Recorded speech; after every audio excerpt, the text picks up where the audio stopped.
My. Our Democrat colleagues really love illegals in our country. It's, it's stunning for regular Americans like me to listen to this passionate and contentious defense of the previous administration's policies and the resultant millions upon millions upon millions of illegals that entered our country over the last 4 years. I tell you where we're, I'm not going to use my colleagues the same language because I don't think that kind of language should be used in committee. But I tell you where we heard loads of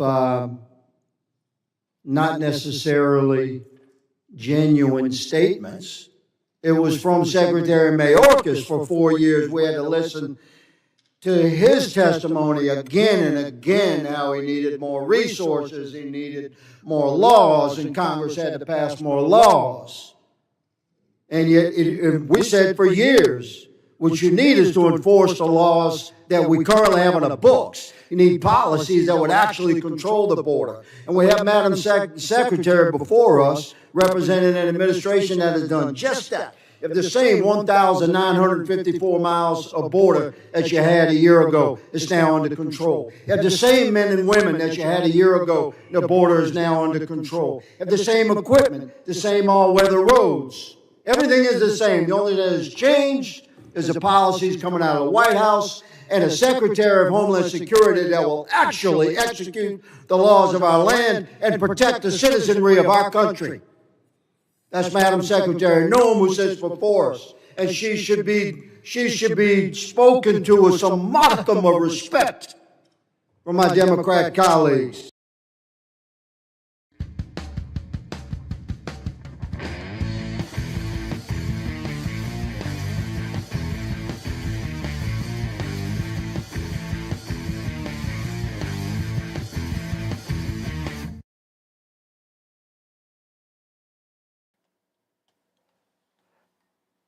Okay, sorry for the hiccup. A little bit of a unexpected error because I was testing some audio setup that I have going on, and it looks like it's working pretty well, but I forgot to change it back to the intro clip as opposed to the intro music, so yeah. But anyway, hope everyone's doing well today. Happy Memorial Day, and hope you're all doing well. Excuse me. One second. Oh, man. Sorry, I had something, felt like it was stuck in my throat. I think I'm all right.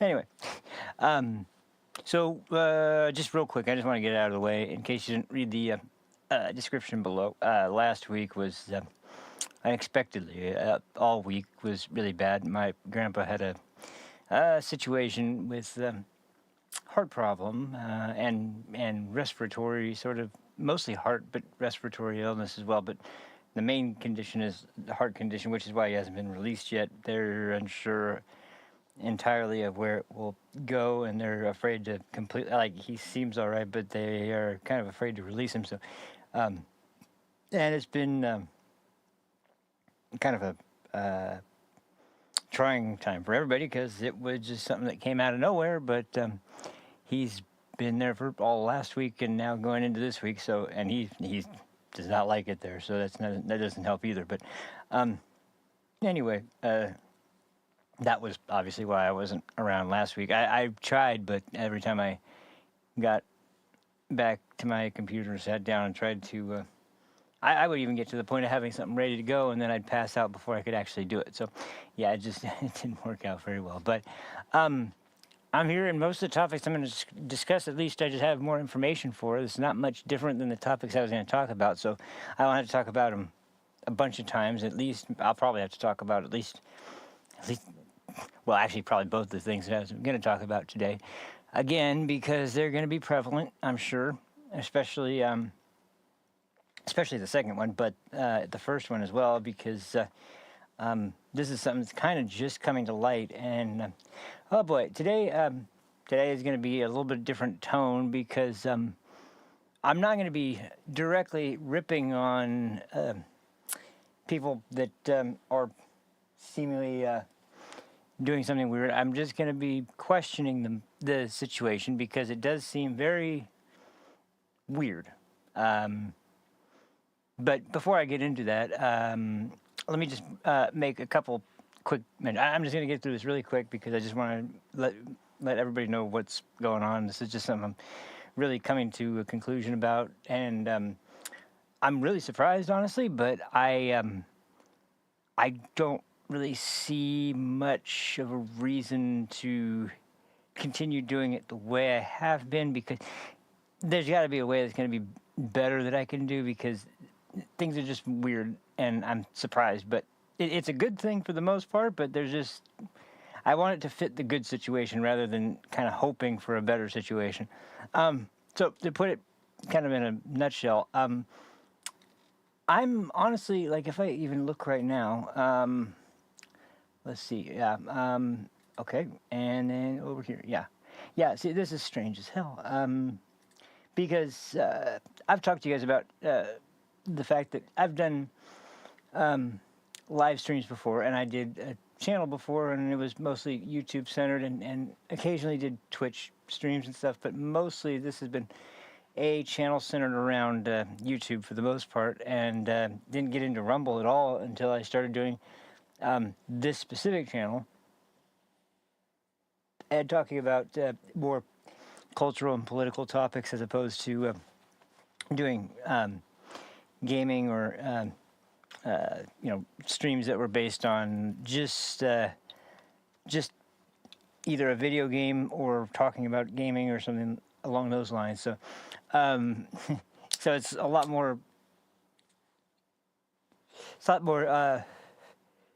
contemporary focused and only focused on current events and stuff that would be more entertaining to a totally different crowd. And so I thought I was going to be going into it and having to, and I did, because every time I started a channel, I kind of had to kind of focus on a totally different audience that I'd focused on before. But the thing is that, and like I said, I'm going to try and get through it. Let me just try and get through this really quick because this is just, I just want to throw this idea out because I'm really seriously finally considering it, and I don't know how this would affect anything, but it seems like it's the right move because here's the deal. When I started this channel, the idea was originally to do a stream on YouTube and Rumble at the same time, and I found out pretty quickly that doing the multi-stream to two different sites was going to be a little tough because I didn't realize that you had to.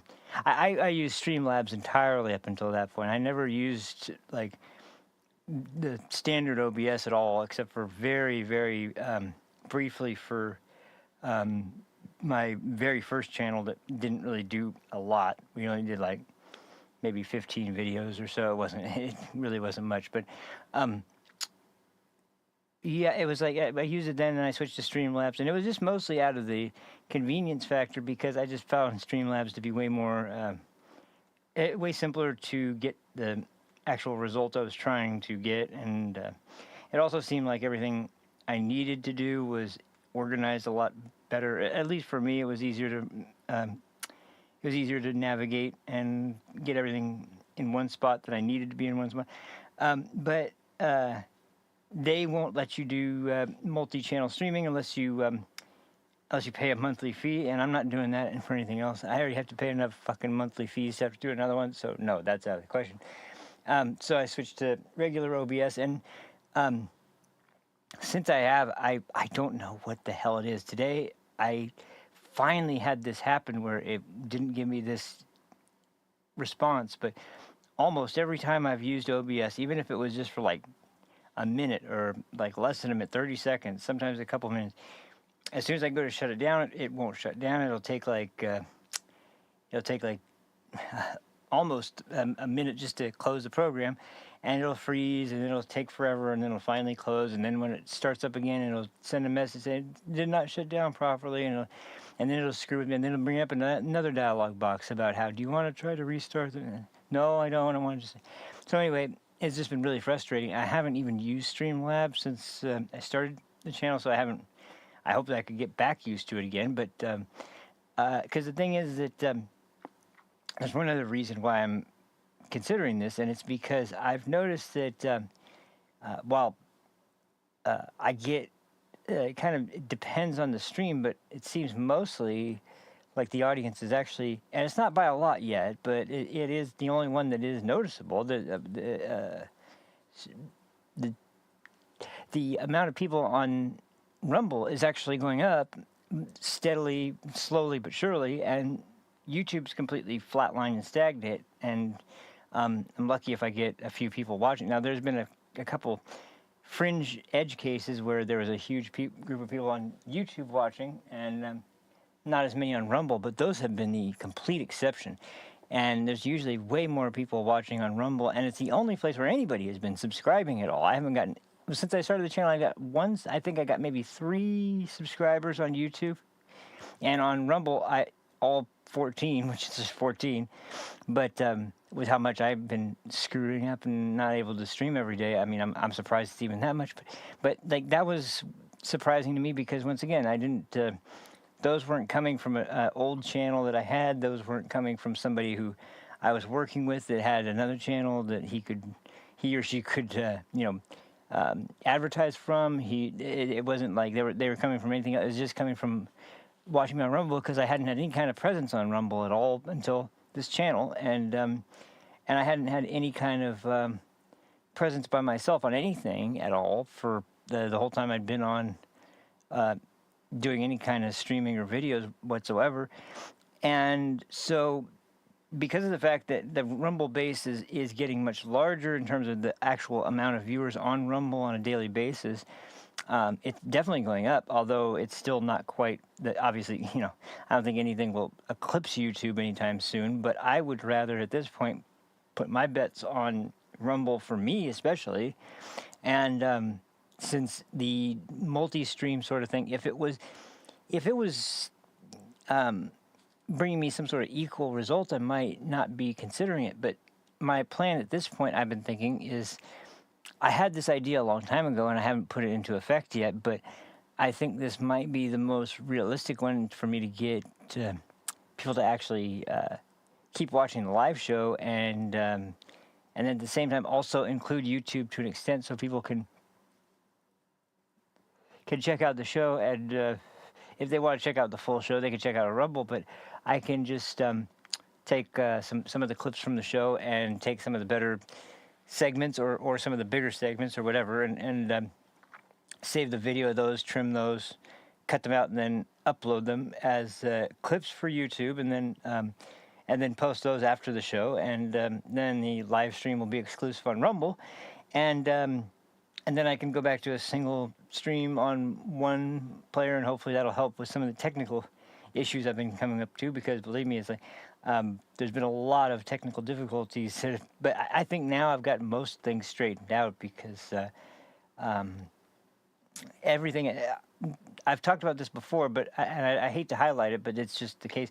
Everything on this show, everything from the graphics, the obviously me doing the script, the topics of the day, everything from the music was my former band's that we recorded in the studio. Like every piece of artwork, every piece of every video clip, every animation that's not like a video from actual, like something that's going on. Like everything on the channel is pretty much either mine or, at the bare minimum, is something I've edited at least, because, and there's not one other person associated with production whatsoever. Like, this is entirely on my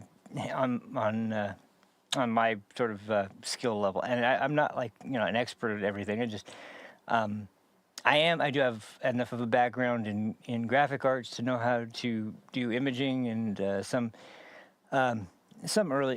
basic levels of video editing, and then I also have both myself and my brother have some experience with music recording and audio engineering, and I really stepped on the gas since I started the show. But the point is that I think that considering all that, and considering the fact that it's just me, it would lower the workload aside from having to cut the clips out, but uploading clips is no problem. And then I can focus entirely on Rumble because, to be honest, I have noticed that there's been a couple episodes on YouTube where I think they weren't exactly, like somebody either flagged it or an automated system flagged it where it was down immediately after it went up. And it was only down for a short amount of time. It came back up a little bit later, but I know that I've at least rustled some feathers before at some point because there's been a few videos that have had that sort of treatment go on. And so to be honest, just to avoid any, because it's only going to go up from here. I mean, especially today, the sort of topics I'm going to be talking about, they're not going to be popular for a lot of the YouTube crowd. And as a matter of fact, one other thing I wanted to make a quick point of is that there's a subject that I don't know if I'll be touching on it today or not, but I'm at least going to do a Rumble special because I know that YouTube won't like the one based on the person I'm going to be talking about. But I figured I'd do a Rumble special. It'd kind of be a good way to kind of put my feelers out and see how it goes if I just do an exclusive Rumble stream. So, so definitely, check back on either X or whatever to find out. Well, X will be the place where you would find anything about new information coming out. But you can check the channel for any time when that's coming out. And as for the show itself, I once again, I'm kind of like I said, it's not on surface value. It's only 14 people, but with how much I stream and how much I've been letting myself down in that regard, to be able to have even that many people, totally unrelated to anything else I've done in the past, just suddenly just pop up and just watch the show for no reason other than just for what I've been able to put together and put out. It's really even with just that number, it's still pretty flattering considering the fact that once again it's everything that is entirely my vision and my plans and my execution on everything. So, and I have you guys especially to thank because I don't know if I would be doing the show if it had nobody at all that was interested. In fact, because I mean, every once in a while, like at least once every couple of weeks, someone else will be subscribing, and it's like, wow, I don't do enough work for people to subscribe. I don't feel like I deserve anybody to subscribe with the amount of workload I have, but still, I appreciate it tons, and I hope that what I am able to put out is at least, it seems like it at least is entertaining enough to get a follow, but I want to more. If I'm going to cater to anybody, it's going to be the Rumble crowd, and I know that on YouTube it is really just a matter of time. I don't want to drop it entirely, but a lot of more conservative channels do that, and you know I'm definitely more center right leaning in my views than a lot of other more conservative channels, but regardless, I know that in this day and age, that might as well be hardcore right because the left is going to just hate everything they have to say.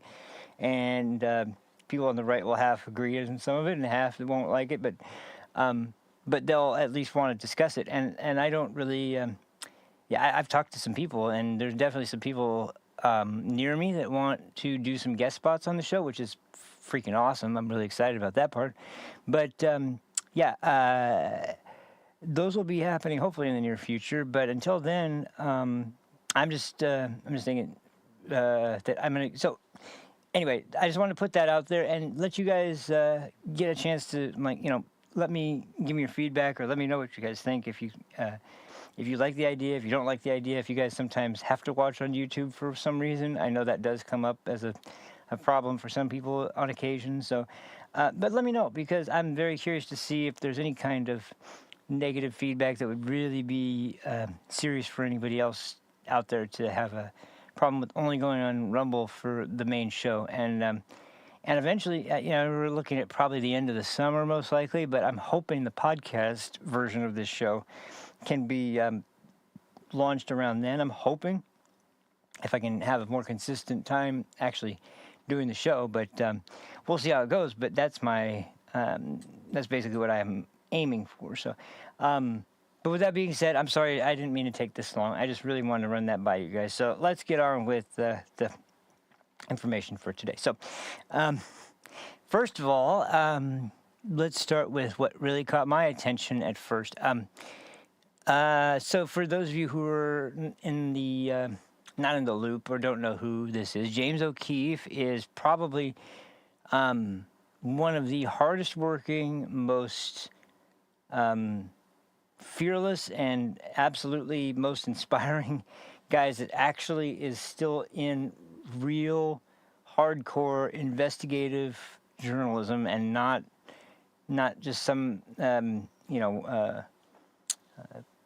quick he's not just somebody who talks to other journalists on X and gets his ideas for stories there and just posts something controversial up and calls it a day. No, I mean, the last documentary I remember before the one he just did was one where he was literally following around people that were trying to illegally cross the border during the Biden administration. And I mean, part of that was him jumping on a train that was moving and riding along with these immigrants that were in the back of this train car. And he goes all the way on what he does, and it's really impressive. So hearing from a guy like that, you'd never expect in a million years to hear him say something like that a story's scaring him or something. But he left this message up on his X account a couple weeks ago, and I was it immediately got my attention. Benny Johnson highlighted it as well, and that's where I think this clip came from, because it didn't come directly from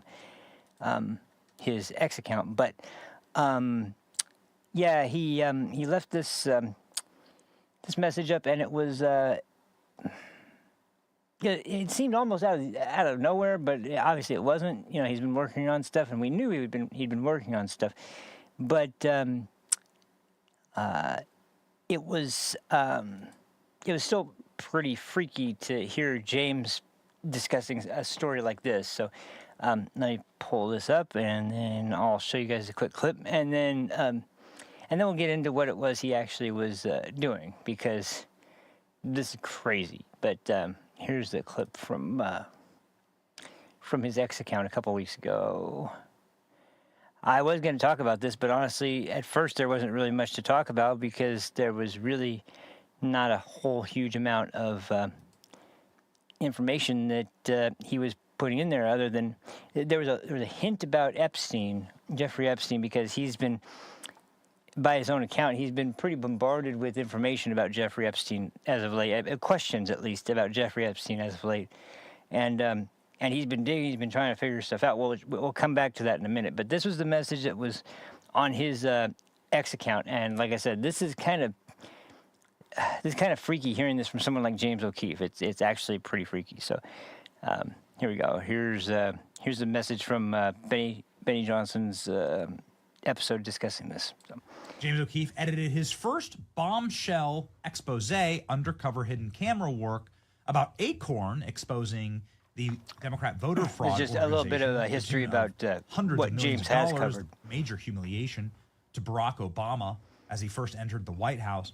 This is a massive L for the left, and James O'Keefe has been on a rampage ever since. He edited that original video on our couch. We consider James a friend. We've known him for 2 decades. And so when James O'Keefe tells us that he's going dark and that he's not suicidal, we know something's up. And we've watched James, obviously, and supported him in all of his work, and James is, well, delivering scalps.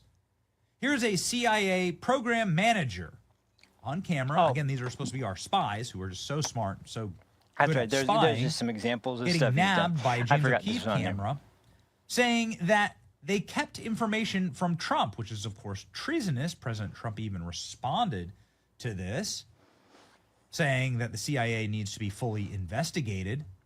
President Trump is now president again, and while the CIA has confirmed that this individual was fired, what happens next? Scalps, ladies and gentlemen, they are certainly rolling, and James O'Keefe has now delivered his first stinger for what may come out on Wednesday. Will come out on Wednesday, and there is we're going to break this down. Well, I'll talk about that in a second. And I'm telling you this, I'm not withholding anything.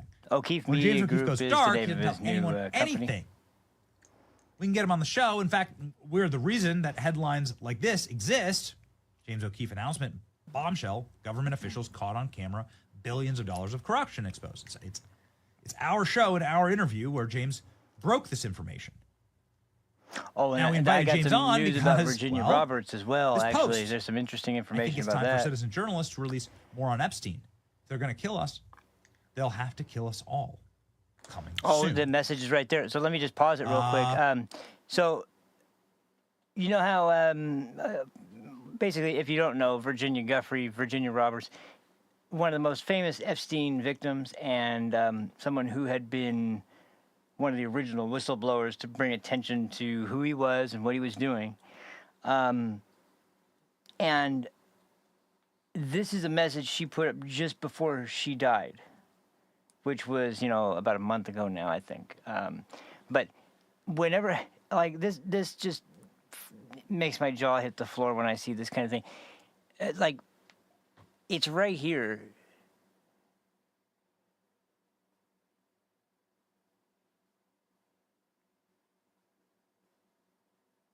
Like, I mean, this was what? Like maybe a week before she died? I mean, come on now, really? And here's the other thing. I told you there's going to be some criticisms of people, and it's not of the people really themselves, but something is up, and it's weird. Because there's two instances now of this, and I hadn't even seen the second one until yesterday. Kash Patel, our new FBI director, whom everyone was kind of really pushing and getting behind, and thought like, okay, this is going to be the guy who roots out the corruption of the FBI and does all the legwork to make that all cleaned up. This isn't to say that he's not going to do that. It's not to say that he's not doing a great job of reorganizing a organization of people that has been incredibly underhanded and corrupt for a long time. But when he gets asked by a member of Congress, did Jeffrey Epstein kill himself? And he says, yes, he committed suicide. It kind of makes your antennas pop up for a second. Go, wait, what? Because you expect that from some, politicians or some career DC bureaucratic individuals who are always seeking a promotion of some kind. You don't expect that from a Kash Patel in the Trump second administration, which when, the hearings were going on for confirmations especially for FBI director, that was one of the most contentious hearings in the whole thing. Probably the only one that was worse than that was the one for, and still to this day, the worst one of all was the one for Pete Hegseth. And he's the only one they really still have a ton of vitriol for. When you see, they don't like Kash, there's no doubt about it, but it seems like they can tolerate him, and they can tolerate Bondi, they can tolerate, the only two that seem to really, I'd say Tulsi kind of straddles that line to a point where she really is somebody they don't like, but I don't think she has the opportunity to get under their skin quite as much as either Pete Hegseth, and the other one, surprisingly, is RFK Jr. Lately, he's really, really come out swinging, and they have not liked what he's had to say and the ideas he's been trying to put forward in Congress and to the president. They've not been happy about it, and so he's been getting a lot of heat. But he's a solid counterpuncher, and he can hit back. And Hegseth, he can definitely hit back. But they seem to be reaching a point where people like Kash Patel and people like Pam Bondi are just kind of more or less, okay, they're doing what they said they're going to do. They're not really rustling the feathers like everybody kind of assumed that they would, but it was the promises that they put forward. And once again, you got Trump, who is doing exactly what he said. He's doing the tariffs. He's doing the expulsion flights. He's doing the negotiations. He's trying to, I think when it comes to the war, especially the one in Ukraine, a lot of people are giving him a lot of flack for not being able to end that. And I just think that the problem is that especially when it comes to Russia and Putin, they, and by they I mean Russia as a whole, got to a point where they got comfortable with negotiating with the United States, and even though it's now a totally different president with a totally different kind of, it was like Trump was playing his hand, but Biden showed him the cards first, or showed Putin the cards first. Like, even if Trump was able to play the good hand, it's already been, the game's already up because he's already shown him his opening hand, and it's going to take him trying to win on upcoming hands that he's going to be able to get any kind of leverage. And because it was completely, I mean, under Biden, the U.S. was like completely defanged and made out to be a complete joke. That's just the only way you can describe it. It was absolutely, completely made out to be a laughingstock. And there's some places where that's probably going to be reputational damage for a long time. And it seems like when it comes to that part of Europe, that may be one of the places where it is kind of damaged pretty badly.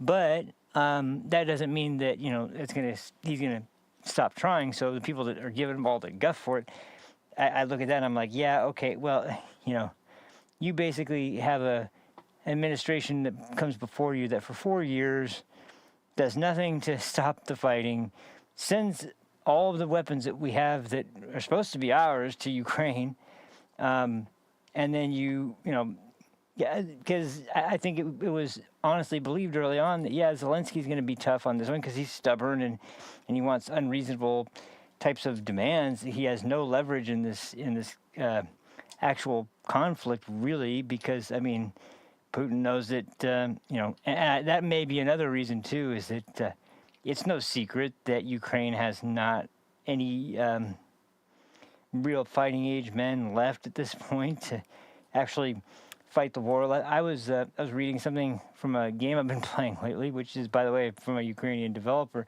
when I found out that one of the guys that worked on the game was conscripted and put on the front and killed, and kind of sucks. But I mean, that's how deep it goes to where, somebody in the country, in a country I've never been and don't know anybody. I know a game studio that's from there, and one of the people that works at that game studio was conscripted and put in the front lines and killed in action, and that's just mind blowing. But that's how bad it is.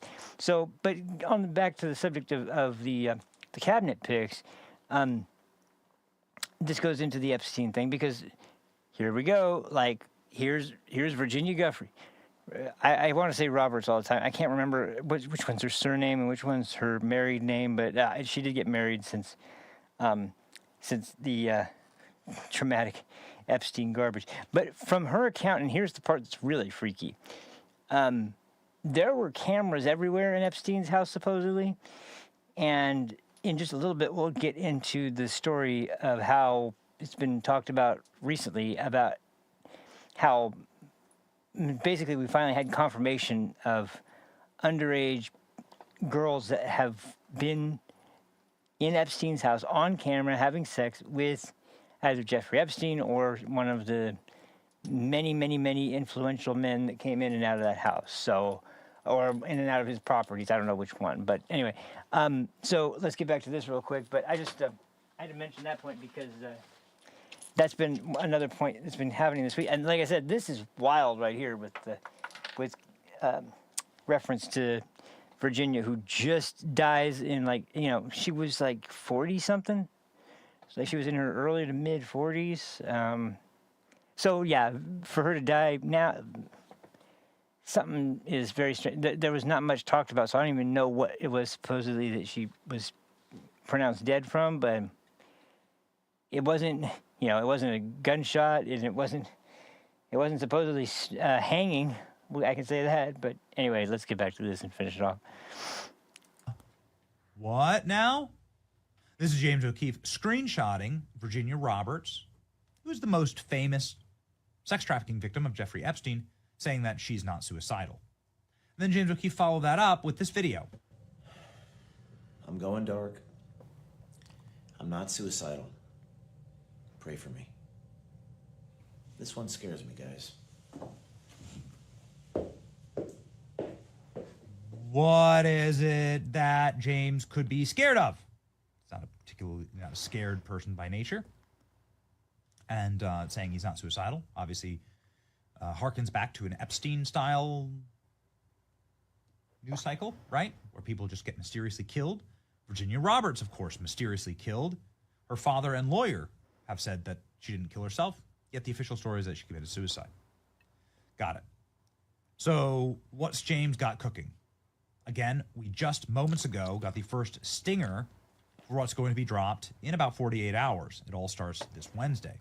So we do know a little bit about this, but hold on. We'll,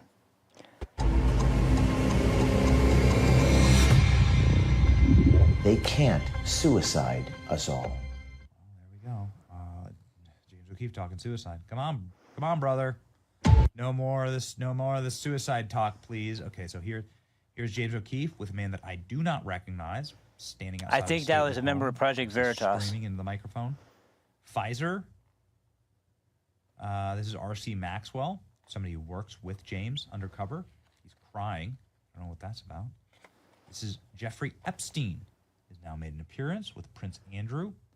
Yeah. By the way, that's Prince Andrew, one of the royal family, and undercover video in clearly the UK, and running. Pam Bondi. Yes, that is Pam Bondi, and I know what's going on there. Okay, what's this? There's Prince Andrew again. Further depositions.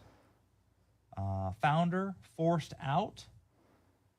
I know that's about Keith, too. Right? They did it's actually this part's not quite as sinister because we know what happened. I'll go ahead and cut it here because we'll get into some of the stuff that has been revealed lately because it is pretty interesting, and the way it seems that it's been presented at this point is it's a lot of oh, I forgot to cut that.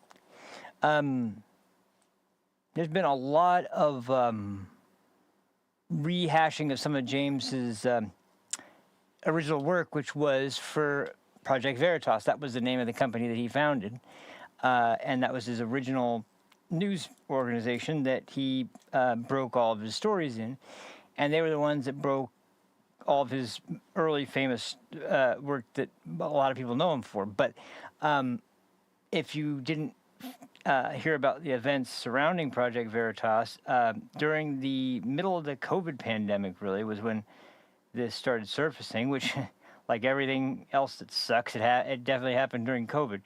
But James had a number of the people that were working at his company and, were essentially higher-ups in his company, all going to... media, different media reporters of all kinds, and essentially lying about all these things that James supposedly did and how he was supposedly. The most ridiculous one I heard was took a sandwich from a pregnant lady or something. But like they were using anything and everything they could to just to smear the guy and make him look like a complete asshole. Like not even necessarily like somebody that was scummy, but just someone that was just a dick to everybody around him. I have no idea what the deeper point of that was, but the documentary he's recently released is actually specifically about what actually happened at Project Veritas. And this goes into this time where the FBI raided his house, and this was when, which by the way, he had at one point Ashley Biden's diary. I believe he was the first one to break that story, which was the whole thing where Ashley Biden's writing in her diary that she showered with her dad when she was younger, and it was probably inappropriate to be having showers with your dad at that specific age, and yada yada yada. Some disgusting shit, some really disgusting shit, and so yeah, that was he had it, and he was kind of reporting on some of the things that had been going on within Biden world, because this was more about Joe Biden and the Hunter Biden, sort of influence peddling sort of operation that they had going on. But there was some deeper, important things to discuss about the family that kind of gave you some insight into like what is going on with this group of people. Like, there's the Ashley Biden diary. There's the story with, and this is one that a lot of people. This is one of the reasons people actually really don't like Hunter. It's not because he was a drug addict. It's like, okay, there's a lot of people that struggle with drugs. That's not it. No, it's something more like it's not even this one would do it. I mean, you illegally buy a gun by lying on a gun license application and say that you haven't been taking drugs and you haven't had any kind of issues with mental health or anything like that, and get a gun, and then somebody is scared of that, so they take the gun, and it gets thrown away in a dumpster that's a few blocks away from an elementary school. That's pretty bad. But then we get to the level of really, like the real scummy shit. Like, let's see, when his brother Bo dies, Hunter gets with Bo's widow and gets her pregnant, and then, like, didn't she end up? I think she ended up having an abortion because he convinced her to, or he tried to encourage her, we'll just say, to have an abortion. So yeah, that's what I mean. This is some fucked up stuff. But once again, not that any of this is the gun and dumpster thing is definitely illegal, but as is lying on a universal background check. And I remember at the time the Democrats going crazy over bump stocks and crazy over ghost guns and crazy over gun crime. They didn't seem to have too much trouble with Hunter Biden dumping a gun into a behind a liquor store dumpster that's within walking distance of an elementary school where kids, when they get off school, walk by this place. They didn't seem to have that big of an issue with that one. Nor did they care at all when cocaine was found at the White House, and there's not too many places where you could bring something that would be more secure than that place, and where you could have a better guarantee that whoever brought it would be found out. So for them to say, we don't know where it came, bullshit. You know exactly where it came from. You just don't want to tell us. So anyway, gosh, this is what I meant about Biden and his family and the time when he was president. Like, this is the kind of stuff that was known about these people, and because they went all over the world traveling and trying to peddle influence for some money for corrupt businesses and corrupt states and corrupt countries around the world, like, thanks for spreading the reputation around. That's a great thing to hear. But anyway, back to the story. James O'Keefe's latest documentary is about because Pfizer was a chief company in having a real problem with James's reporting. Obviously, during COVID, he was really digging deep into Fauci's emails and his involvement, and the involvement of Pfizer, the involvement of Moderna, the involvement of, the takedown of Peter McCullough, was it? The doctor that wrote the Great Barrington Declaration. So any kind of information about. Now, just recently, we've been hearing about the. I think that's in this clip that's coming up. But anyway, this is the clip that is the main thing that I was going to be presenting about what's been going on, because this touches on so much of the stuff that I wanted to get to today. Number one, stuff I was talking about, Kash Patel, Pam Bondi, and the clips from the video we were just watching. There is a reason that was there, and it does relate back to Epstein to a degree. I don't know if they show that in this clip or not. They might show this in this clip, but I'm just going to bring this up now because this one really fucked with my head when I saw it, and it just kind of like goes, wait, what? Yeah, I got to do a double take because it's completely out there. Maria Bartiromo from Fox is sitting across from Kash Patel and Dan Bongino, who, by the way, is the assistant FBI director who I've talked about before. Also, one of my sources of inspiration for starting a show. Dan Bongino's show was freaking awesome to watch, although he's not doing it now, obviously. He's a little busy. But the interview is it covers a bunch of topics, but there's this one segment where Maria, because when Cash mentioned that Jeffrey Epstein hung himself, a lot of people weren't happy. I remember I was watching Steven Crowder at the time, and Crowder was pissed. He immediately was like, "Yeah, no, fuck it, fuck Cash Patel. This isn't the Cash Patel that we thought we were getting. This isn't the Cash Patel that was gonna uproot all this corruption and you know, the one that said that we're gonna close down the FBI headquarters on day one and make it a museum to the deep state, and I was like, all these things he said he was gonna do, he's not gonna do, and now he's talking about how now he's saying that Epstein hung himself. Like, what happened to this guy? I don't know, but it's weird as hell because right after that, Bongino says the exact opposite. He says he didn't kill himself. There's just certain things that you could tell by the way, and he can't. He starts getting tongue tied. He doesn't know how to say it. He just at the end just goes, he didn't hang himself. He didn't kill himself. And it's bizarre. It is extremely bizarre because you see Cash Patel kind of confidently stating lines that sound like they're what you would say if you're telling somebody what they want to hear. And then Dan looks incredibly uncomfortable. And as soon as Cash finishes, he just kind of interjects and says he didn't kill himself. And it's the most weird, absolutely strange way of addressing the question. And it never, in the interview, gets really addressed again other than that. So, you know, as far as the official FBI stance on it, I guess, I don't know. You could talk to one of those two and find out which one. I mean, to be honest, like I've heard Cash Patel's interviews many times. He seems like I said, seems like a pretty genuine and honest dude, and he has suffered at the hands of corrupt FBI that has been after him before. Like he was someone who was arrested during Biden's administration for, I think it was something to do with January 6th, of course.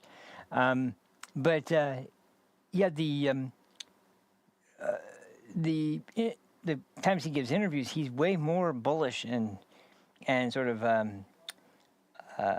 heavy-handed about the way he wants to handle the FBI and him knowing what FBI agents are like. And you think back to those whistleblowers from Congress that we're talking about, the FBI's sort of just complete and total dismissal of actual, real, serious law enforcement cases for United States law enforcement to be looking into. Child trafficking cases, child sexual abuse cases, fentanyl trafficking, human trafficking, illegal immigration and criminal illegal immigration. And then they get moved to January 6th. And to investigate January 6th, they all get moved. Then they get moved to surveillance of school board meetings with people that are in objection to their school's policy on transgender individuals, particularly that have to do with women in sports, but also to do with the safety of women and girls in girls' bathrooms at schools. And, Scott Smith is kind of the most well-known parent who got really treated completely inappropriately and inhumanely by a ridiculously overbearing Justice Department that didn't want him raising a stink about his daughter getting raped and sodomized in a bathroom by a boy wearing a dress, for God's sake.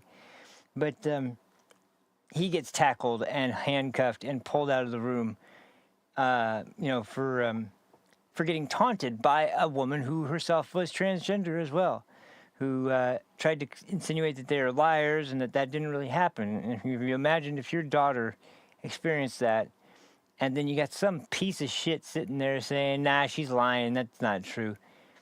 How would you react? I don't know if I would react any better than Scott did, but anyway, this all just goes back to, what the FBI was like under the Biden administration, what his focus was. It had nothing to do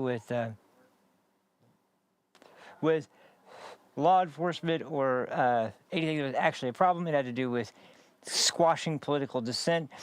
They were also after the schools. They were going after Latin Mass, and then traditional Catholics, pro-life Catholics that were singing and praying outside abortion clinics. That was the next target. It's like they were very, very.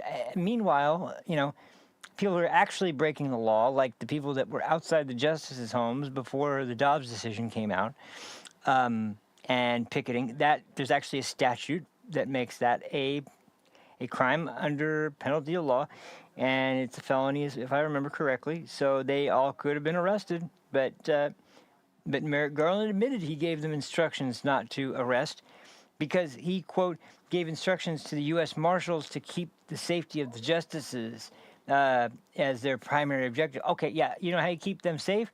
By arresting all the people protesting. I said, that's how you do it.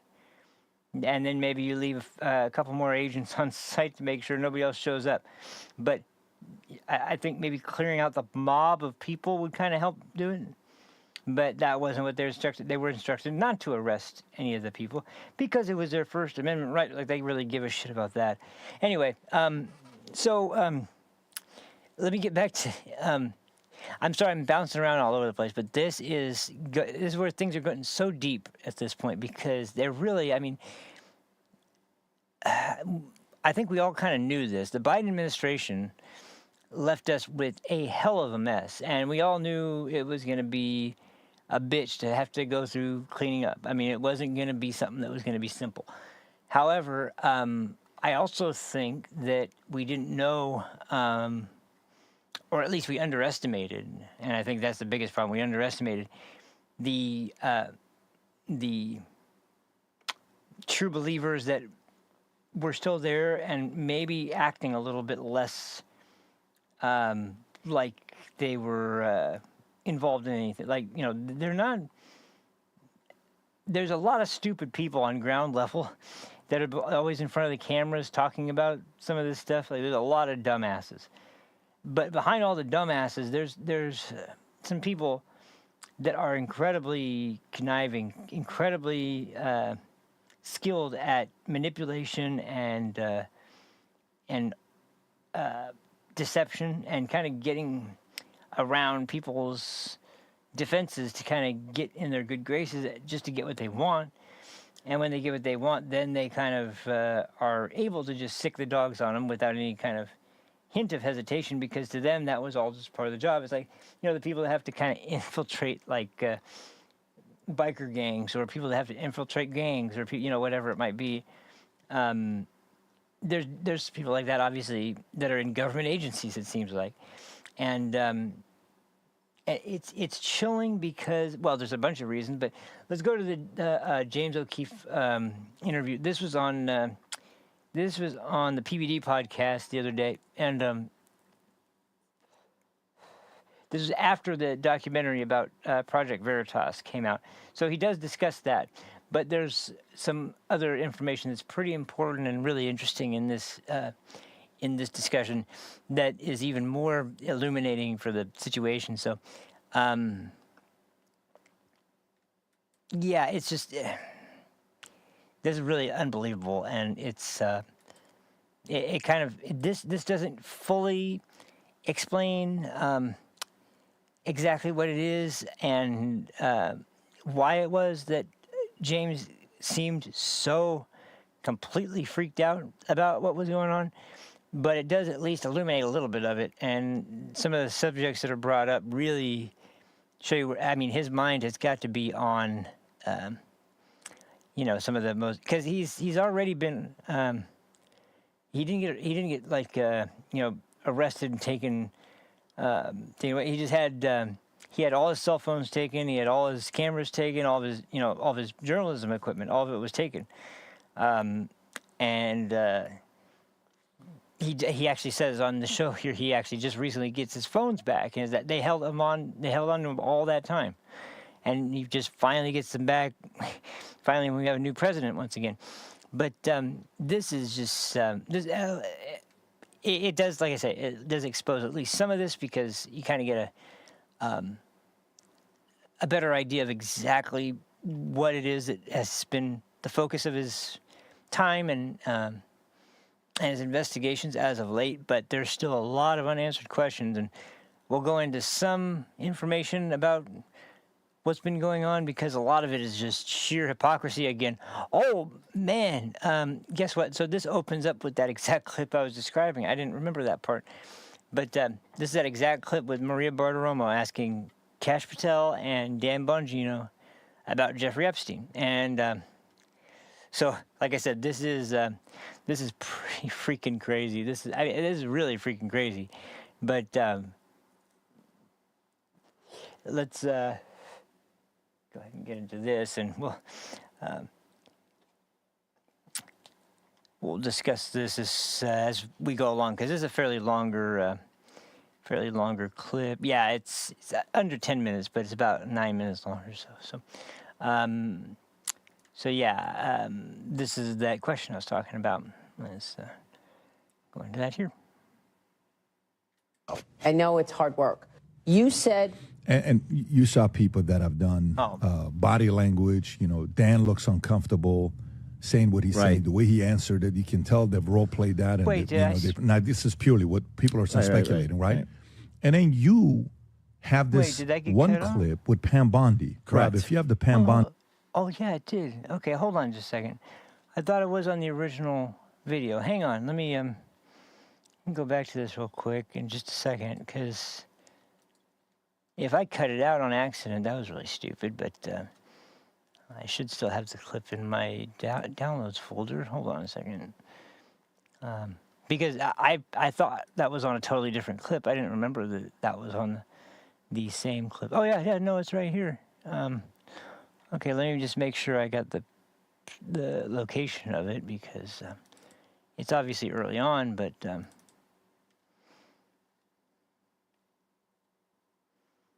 okay. Oh, yeah. Here it is. I just think this is such a... you just have to see it to actually kind of get the vibes of what I'm talking about, of how strange this comes off when you actually see the actual body language and the way that this question is answered. So yeah, here, let's get into it. This clip here, that throws a lot of people off. Go for it, Rob. You said Jeffrey Epstein committed suicide.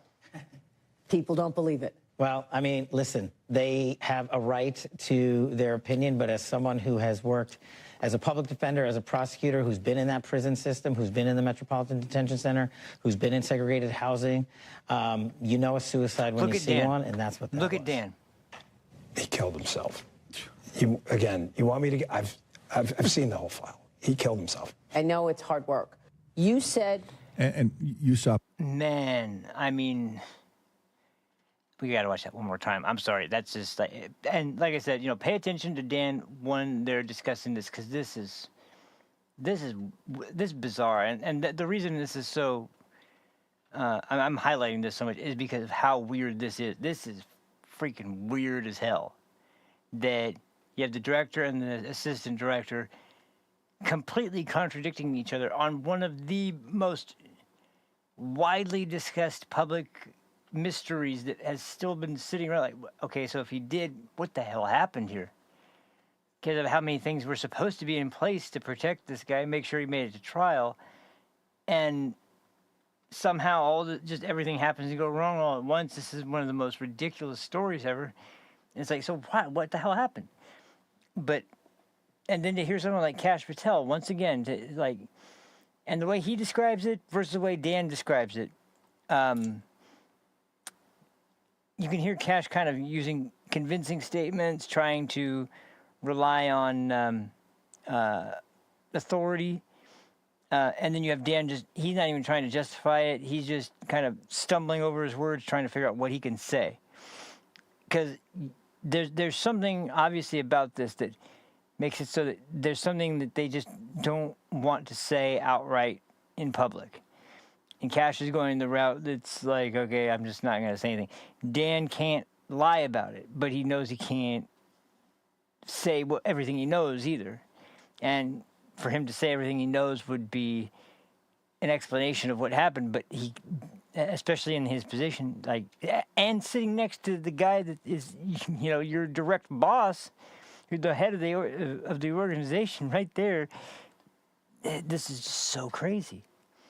And the body language says it all, and as does the demeanor and the mindset of the people that are saying it. This is just so wild. Same clip that you've seen, right? It's the clip with Bongino and Cash Patel. Yes. If you can pull that clip up, Rob. And, you know, these are two men that almost anybody who knows, I think that's the one right there, almost anybody that knows them would call them patriots, Yes. right? Yeah. They've served their country. They've given their lives to the country. Dan has at the highest level, so has Cash Patel. And then we see this clip here that throws a lot of people off. Go forward, Rob.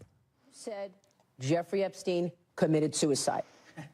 People don't believe it. Well, I mean, listen, they have a right to their opinion, but as someone who has worked as a public defender, as a prosecutor, who's been in that prison system, who's been in the Metropolitan Detention Center, who's been in segregated housing, you know a suicide when you see one, and that's what that was. He killed himself. You want me to? I've seen the whole file. He killed himself. I know it's hard work. You said... And that's such a bizarre answer, too. I know it's hard work. Like, okay. Yeah, that explains a lot. Anyway, we'll get back to the other one now. I just wanted to, since I saw that, I was like, okay, we gotta cover that, because that's too important to just leave out and not actually show the clip. It just exposes too much. So now we'll go ahead and go back to the one that I can't believe I cut that out. I have no idea why I cut that out. It must have been by mistake, because I knew I was going to be talking about this.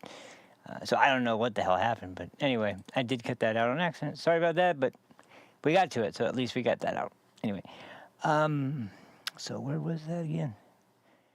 And now you can go from here. And this is this goes into the more broader issue about everything that's going on. And I think maybe my mindset was on. Excuse me. There we go. Now I'm feeling better. I knew something was brewing there. Okay, here we go.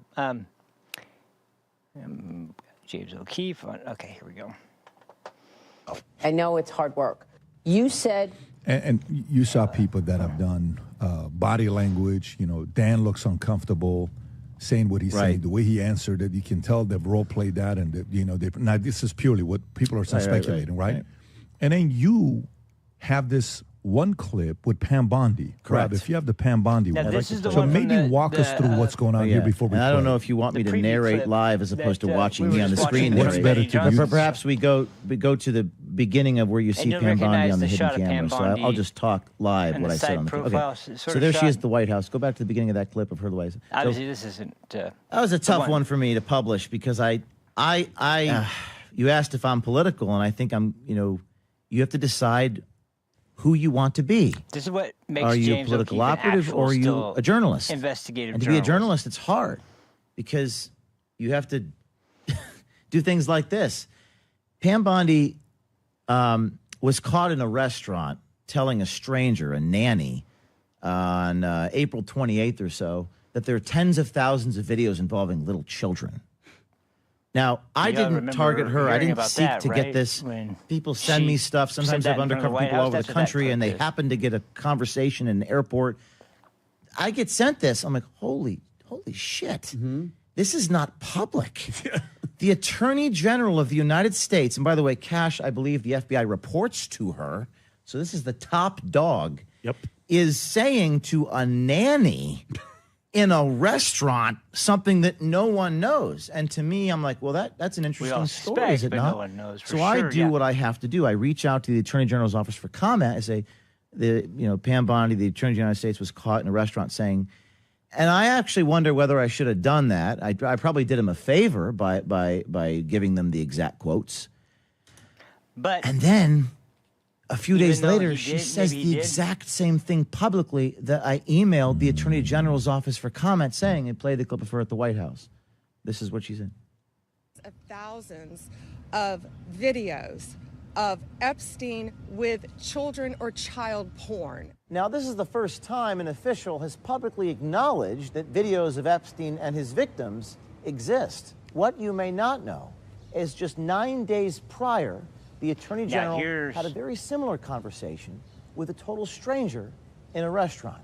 Do you know when the Epstein files are going to get released? We hope soon. The FBI's been. Okay. So, any dates? No, you know what it is? There are tons and thousands of videos. Yeah. And it's all with little kids. So they have to go through every one. Pause. So it's interesting because she said it privately in a restaurant to, well, publicly in a restaurant, not privately. And to me, it's like, that's something. So I felt like I had to publish this. So now, once again, yeah, if she hadn't have gone publicly and said this, and I had released this clip in the restaurant, it would have been a much bigger deal. But it does raise questions, doesn't it? Why is this? Why are they not being transparent with the American people? Why are they telling a nanny in a restaurant? So there's one thing I can say that maybe, I mean, this is giving real benefit of the doubt to the DOJ and kind of unreasonably so. But I'm just throwing this out there just for the sake of argument because, like I said at the beginning, I have no idea what what actually was going on during Trump's transition, and there's a theory that's presented here as well that is very plausible as well that honestly is far scarier than the one I'm about to give. But this is just, it's not likely, but I mean, I'm just throwing it out. There is a possibility that, I mean, there was an unaware aspect from members of the administration about just how much the public is still really extremely interested and still very angry about how much has been, I mean, the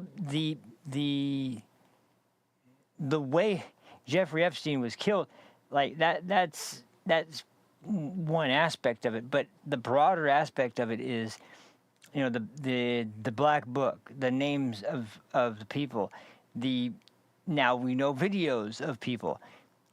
How many people who, like what was done and over what period of time, who knew and who didn't know, and it's like, because I will say this, like, we were talking about Prince Andrew not too long ago, and we know that Prince Andrew was aware of what was going on. There was no denying it because it was after he had already been indicted, and he had an interview where he gave some of the most pathetic excuses as to why he was still associating with Jeffrey Epstein after he had already been indicted and brought before at least a judge, at least to say that we're going to hold you in a position where you'll be able to get out to do your job, but you'll have to report back in every night, yada, yada, yada.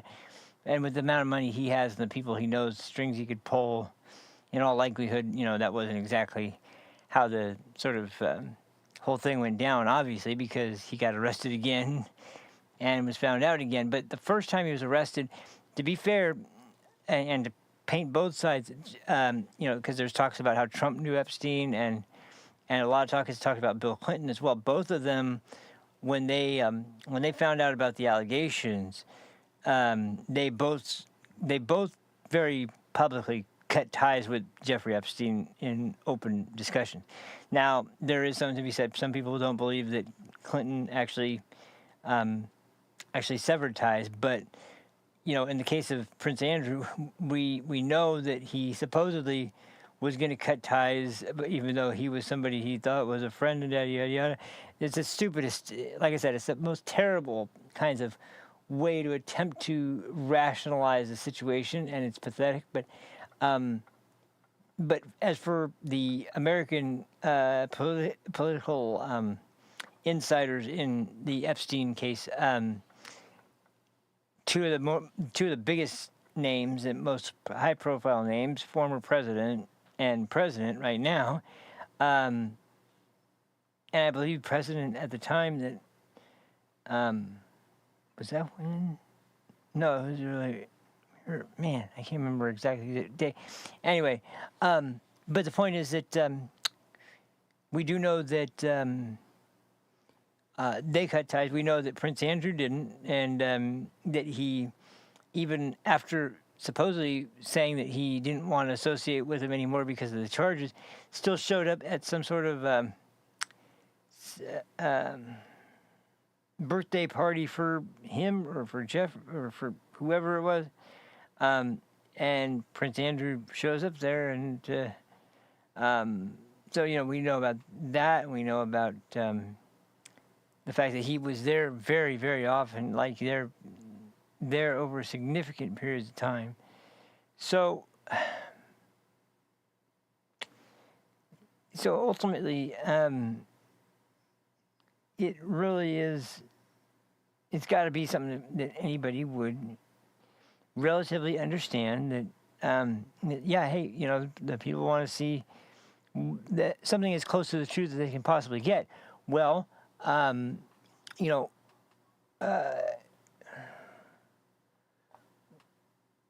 knowing the small amount of details they know now, but not knowing the full extent and who is involved is something that's always going to be, until the full extent of the situation is known and understood, it's always going to be a point of contention. But then when you have the government that is saying something so casual like that everybody knew this already, and yeah, everybody kind of knew it, but we also were frustrated as hell because no one from any political position of any kind of note in the United States government was willing to admit the true extent of what was going on, aka Jeffrey Epstein's, underage sex trafficking ring. And now we've been talking about, because what they released was supposedly as the Epstein files were all redacted to the point that, which, by the way, we'll get to redactions as well in just a minute with James, but it's just too unbelievable. And on top of all of that, now we have it happen with somebody in a conversation first that's just a one-on-one conversation with the Attorney General, and then, the next day her come out and say it in front of the country on tons of news channels and podcasts and live streams and all kinds of different mediums where this is getting discussed, and rightly so, because well, if that's the reason, and I've heard everybody say over and over again, if that was the reason and that was just all there was to it, then we could understand that. But the problem is that this is so far along the line, and we all should have known this a long time ago. Why is it that this is just officially coming out when at the bare minimum, I think we all could have guessed, I'm sure that there's a lot of tapes of Epstein with young girls, what people asked to be examined and gone through, and one thing they've been unwilling entirely to budge on is to release his black book and to release his client list, which I ultimately think, that client list and the fact that he had it as a kind of guardian or like a self-defense sort of scenario where you put yourself in that position. But regardless of any of that, the much more important and broader point is that what's with this trickle of information, this drip feed of information, a lot of it we already know, and what's with the openness to talk to people in private. This isn't like the BlackRock guy that was caught on camera, or like the Biden administration guy who was caught on camera about Harris and Biden, and how Biden was completely unfit to run for office, and his doctors know it, everybody in the White House knows it, just basically painting the picture that, because you can't, as much as it seems that way, we're not in a period now where people are genuinely afraid of their own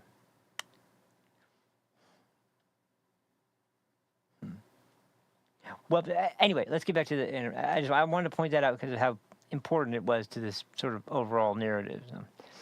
Raises questions to your point about Cash. I know Cash a little bit. I think he is a good man. And I mean that. Based upon what I know about him. Too, I don't know Dan hard, as though. much, but I also think he's a good man. I don't trust the bureaucracy that reports to them. Right.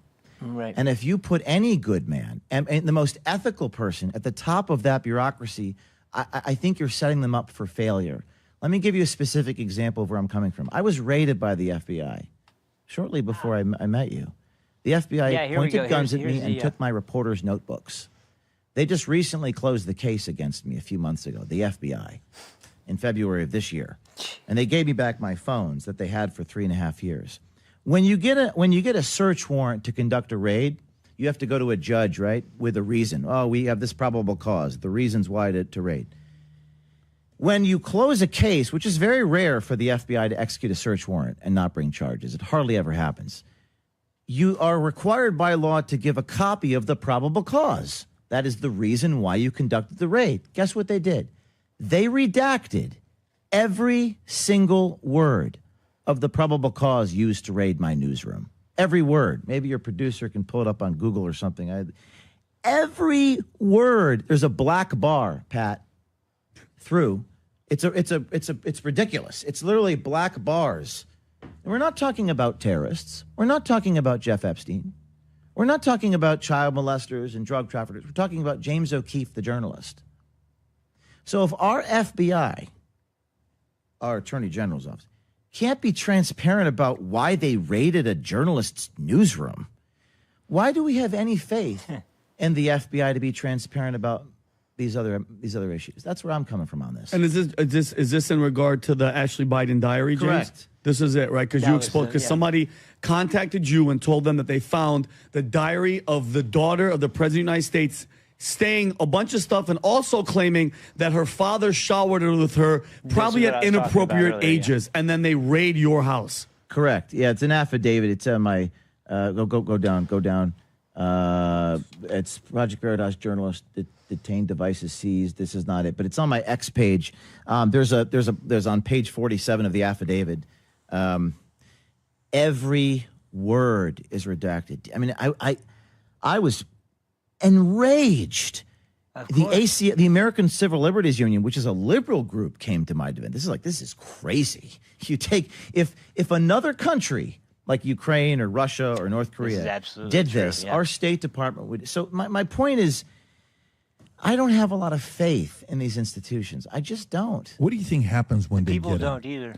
That's what I want to know. Because to me, there it is, right there. I apologize. I apologize. Could you just? I apologize. Interrupt. Is that real? That's a real. That's a real document. Can you zoom in, please? Like what? It says probable cause justifying search of O'Keefe's person and premises. Every single word is redacted. They even redacted the footnote. Where do you hear this story too? Isn't this insane? There's more of this. So it means they can do whatever they want, and they don't have to show you why they came in your house. It's literally. Look at that. It's a violation. Look at this. Look at this. The whole thing. Keep going, Rob. Like, okay, all right. See what they did there.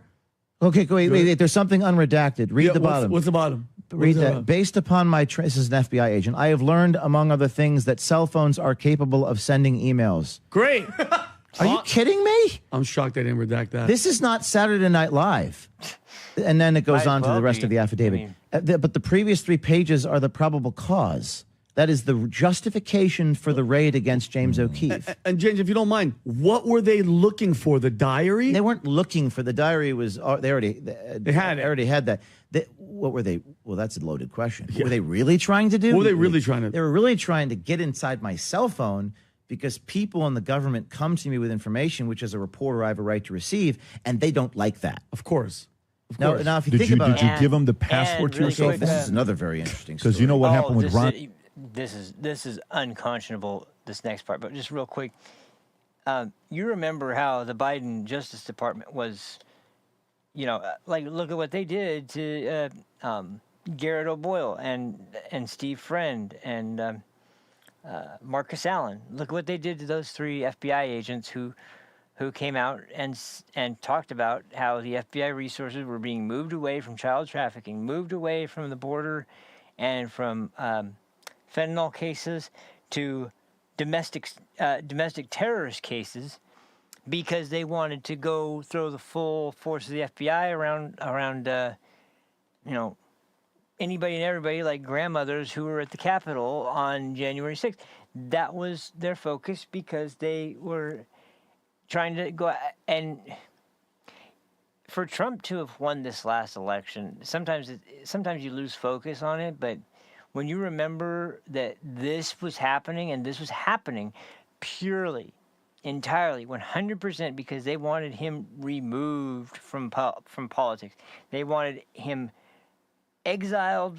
Yeah, they would have preferred him, be pushed out of the country probably at that point.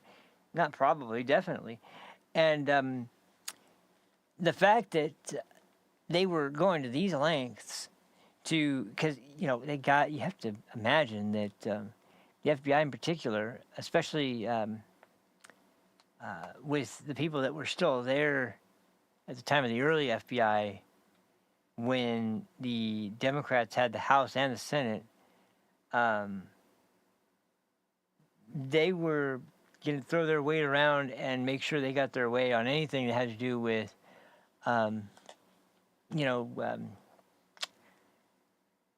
things related to what the FBI was going to focus on. The FBI was not going to focus on the border. That was, what the new administration's plan was, to open up the border and let anybody in.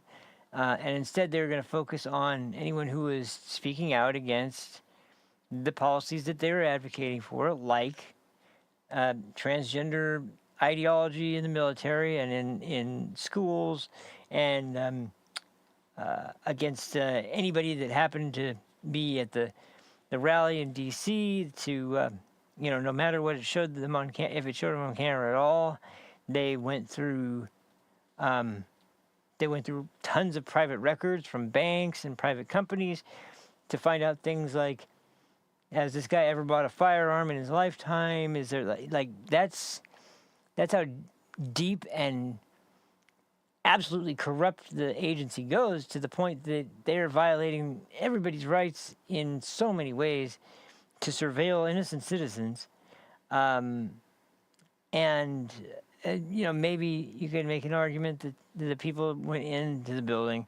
Okay, they're trespassing. Okay, you need to throw the whole FBI behind that investigation, because once again, when you look back at the footage, so many people that are walking around are pointing and like, oh, there's how we've seen that so many times, pictured in this magazine or in this movie or in the, whatever, and that was their focus, was those people, not on the people that were I'll just stop there. But anyway, the point is that that's just what the last administration and the Justice Department was concerned with. Not even necessarily because they were concerned with the incident, but because they were concerned that Donald Trump would win a second term, and that we can't go through this again. No, you can, and you will. But no, that's just, it blows my mind when I hear this. So anyway, we'll get back and finish this, but I had to get that part out. Now listen to this. Listen to how messed up this is, because he was asking him how they got into his phone, because he has a lock on his phone. So listen to this. This is another very interesting story. Because you know what happened with Ron Johnson, where when they walked up to his house and they took his phone, and the rule of thumb, if you ever hand your phone over, you're not supposed to give the password. How did they get into your phone? This is a crazy story. They bang on the door, and it's the loudest pounding. You know it's the feds. You just know. And I go to the door. I'm like, I'm opening the door because, they're going to shoot me. And then they open. They put me in handcuffs. I think I'm under arrest. They say, no, this is a search warrant. I say, I want to speak to my lawyer. I say over and over again, I want to speak to my lawyer, because I learned I was arrested 10 years prior. Don't talk to the FBI. Just don't, even if you're innocent. They say, would you like to use the iPhone on your nightstand? I said, yes. And then I unlock the phone because I have to call my lawyer. Get out And the moment that I unlock my phone, they snatch the phone. Not get out of here. Holy sh! Could you imagine that? They wait for him to unlock the phone. And as soon as the phone's unlocked, they take the phone straight out of his hand. And he's going to explain this part next, but they basically make sure the lock's not going back on. That is like, you know who else they did that to? The guy who was the founder of Silk Road. They did it in a much more elaborate way because they couldn't come barging into his house because they had some integrity, I guess, in that case, but not much, because what they did was they staged he was at this public library, and they staged this incident with 2 other agents to look like they were getting into a fight, and it was going to happen right across from, his name's Ross Ulbricht. I heard he had his case, or he was about to have his case, not, what's the word, not, pardoned, but it was going to be where they lowered the sentence that you have to serve, I think was how it was, what do they call it? Commissioned. I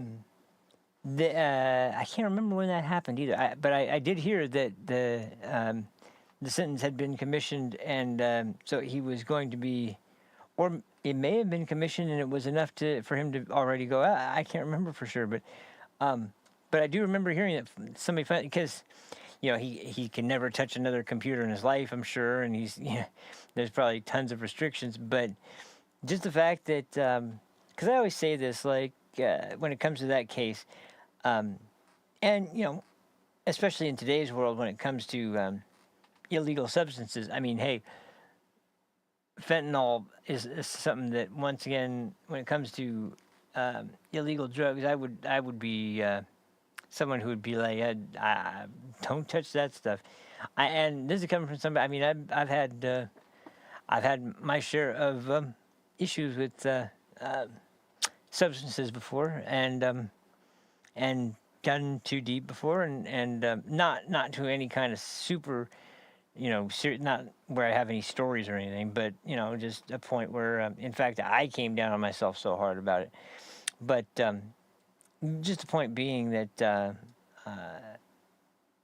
even though I have had those experiences and have brought myself past that, down from the ledge, and brought myself to a much more stable place, I still will do something recreationally just because I want to have a good time, and I'm not in any way somebody who's moralizing about any kind of drugs, other than something that is seriously dangerous. Like, for example, great example, roofies is a drug.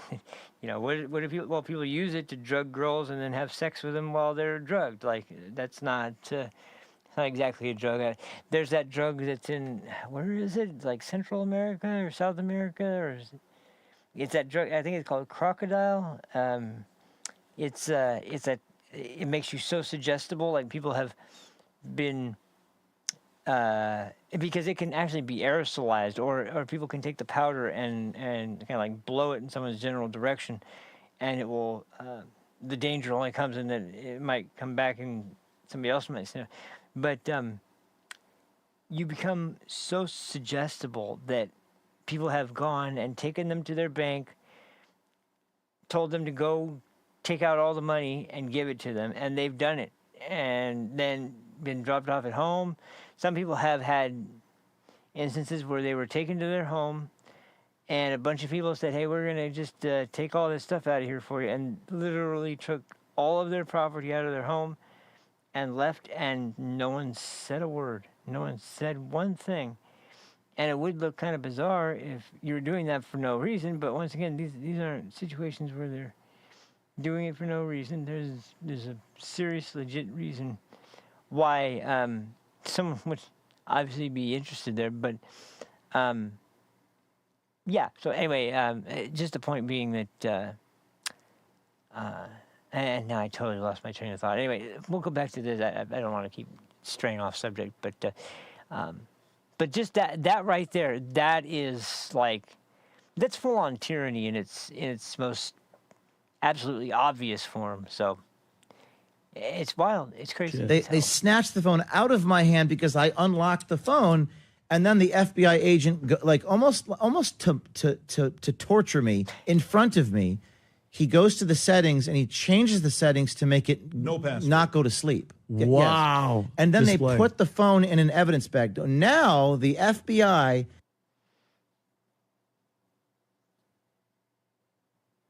That was where I cut it. Sorry. So yeah, that's the lengths they went to for to find out what James O'Keefe knew and didn't know, and it's so absolutely disturbing to get this view of oh whoops, is that what's going on there?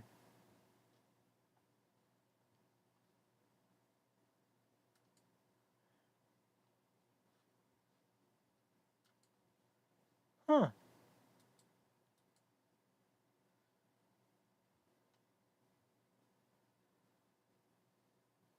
Oh, is this no?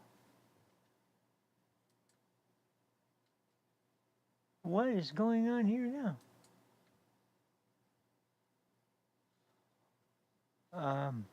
Sorry guys, hold on just a second. This is weird.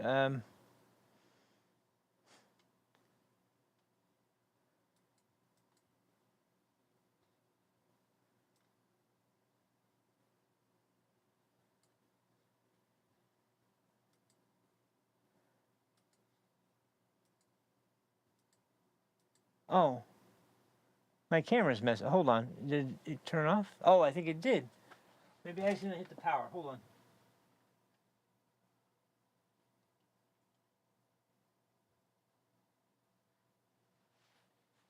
I was messing with the cameras, and I think I may have gotten the cord a little too tight, and I might have pulled it out. Hold on. Ah, yep, that's what happened. Where's the box? Is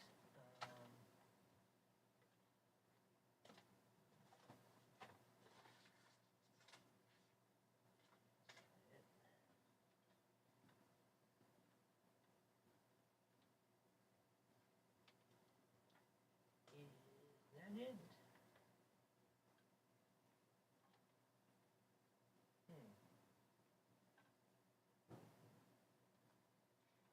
Sorry, guys. I'll find it. Hold on. Which one is it? Oh, maybe it's still up there. Hold on. I found one half of the cable. I just can't find the other half.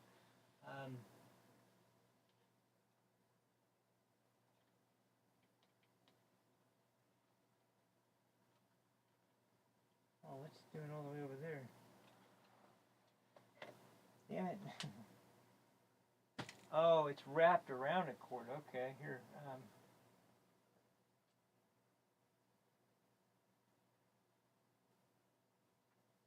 Wait, no, that's not it. Is this it? Yeah, that's it.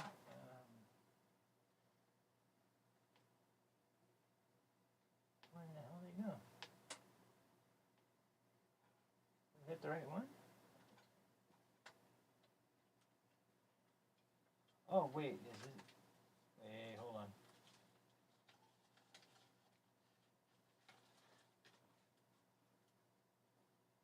Oh, wait, yeah, because I think this is for something else.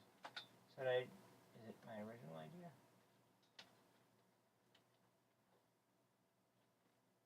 Yeah, that's right. Okay, that is for something else. It must have gotten unplugged from.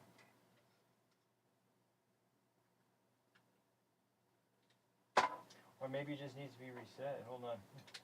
Let me just try that real quick and make sure. Because where's this plugged in at? Oh, it's right there. Ooh. Oh, jeez. Wait, no, that's not.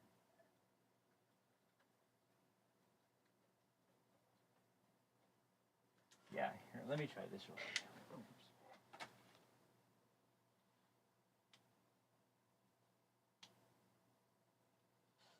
There we go.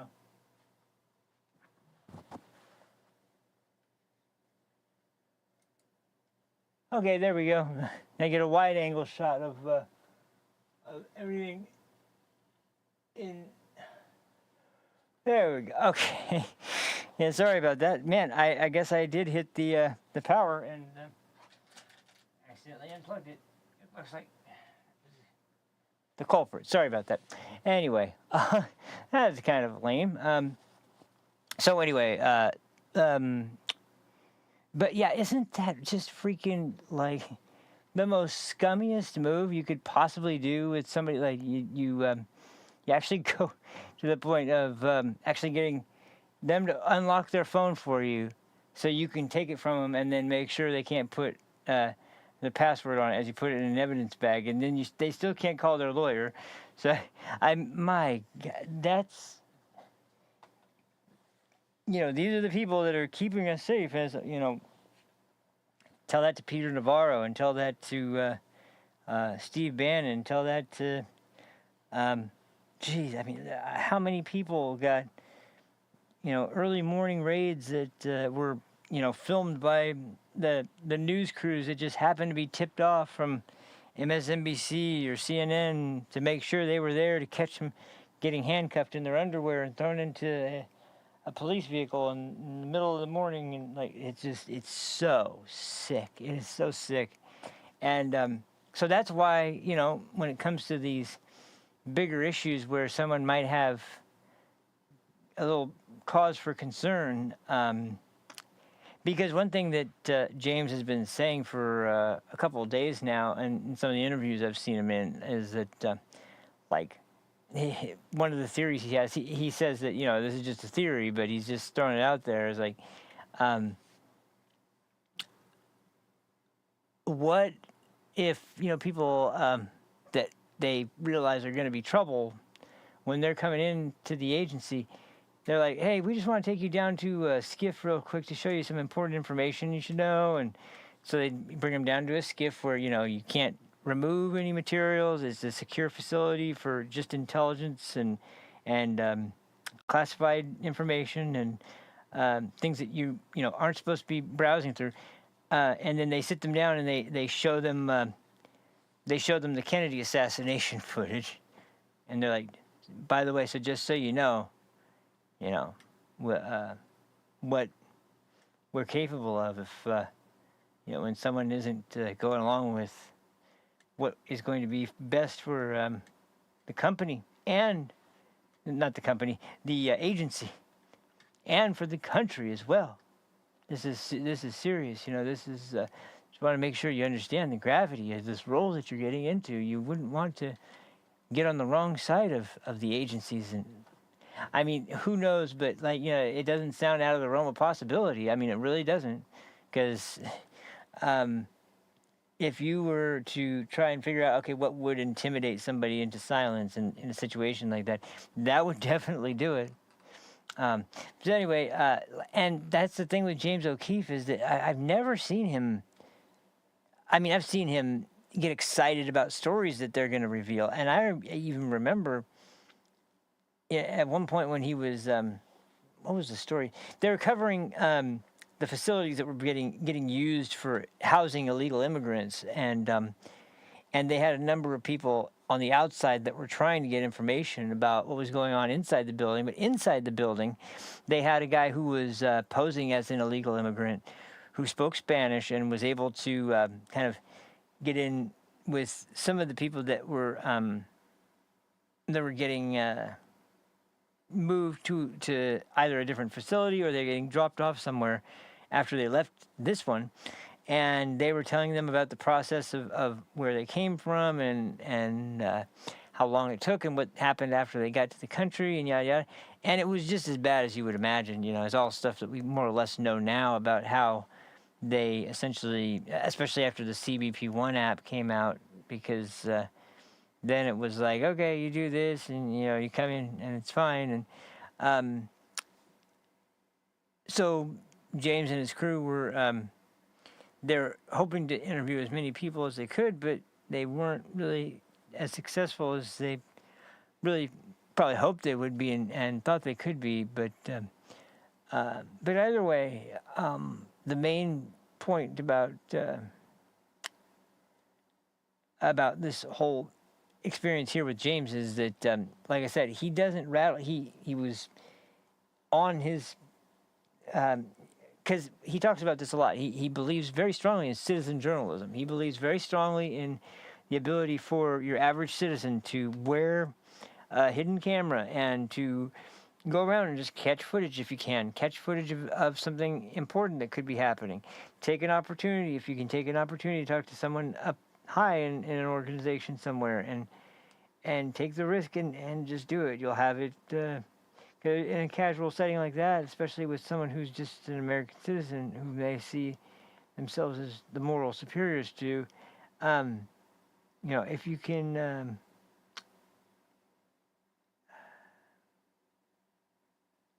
So if you can get to a point where that is something that that's something that you can utilize, then hey, they're going to do it, and there's going to be people that are longtime FBI agents and longtime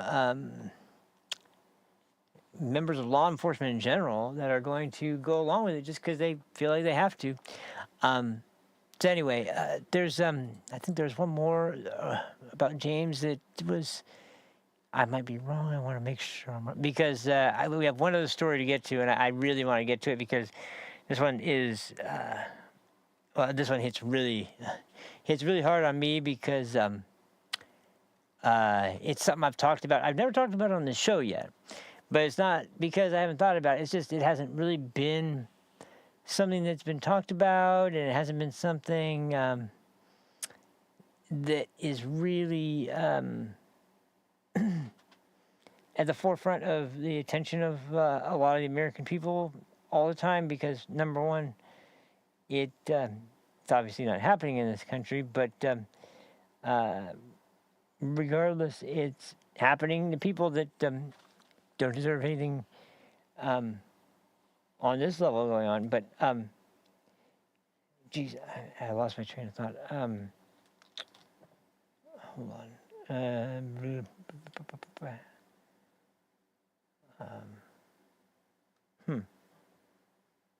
God, how did I forget exactly what I was talking about? Well, let's just say either way. Let me just say that the divide in the... Oh, yeah, this one was kind of important. I'll get to this in just a second, but this goes to the broader topic of surveillance and of how much has come out. Because recently there was some information that's been discovered that was going into targets that were being surveilled by intelligence agencies, and without the knowledge of the people, so many of them were either former government employees or current government employees, members of Congress, members of the House, members of certain agencies, without a doubt, individuals that did not have, in one way at all, the ability to really kind of figure out what was going on before they kind of realize they're screwed, and then there's people that know what's going on but they can't believe it's happening to them up until the point where it's already getting really bad. So, and it's just it's absolutely wild, and this is what we were hoping was going to be completely not tolerated by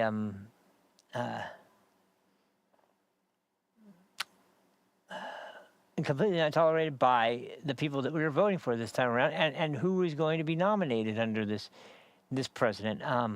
And like I said, I don't blame President Trump. I don't even necessarily for sure blame the people he picked.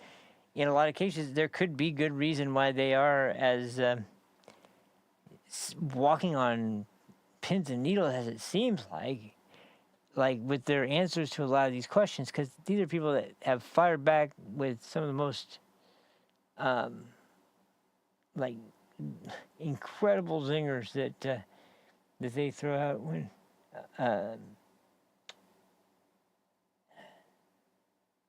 when they are essentially like the focus of something. When they somehow get on the wrong side of the United States law enforcement or the United States government specifically, or just basically on partisan politics, which something you don't see as much from. I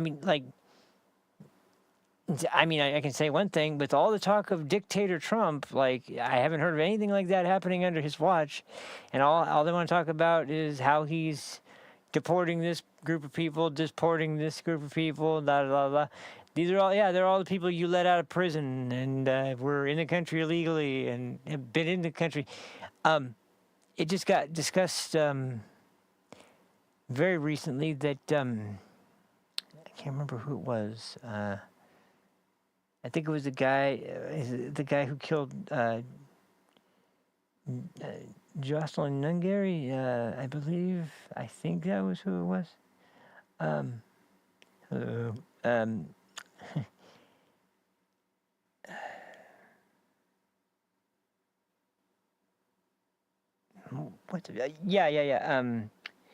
So that person had been deported like 5 times and came back to the country after those 5 deportations and just keep coming in. And I believe Kilmar Abrego Garcia was deported at least, I think it was 2 or 3 times before he ended up here again, because he on this last stretch he was here for like 13 years before this administration finally caught up to him. But with all the complaints of domestic abuse and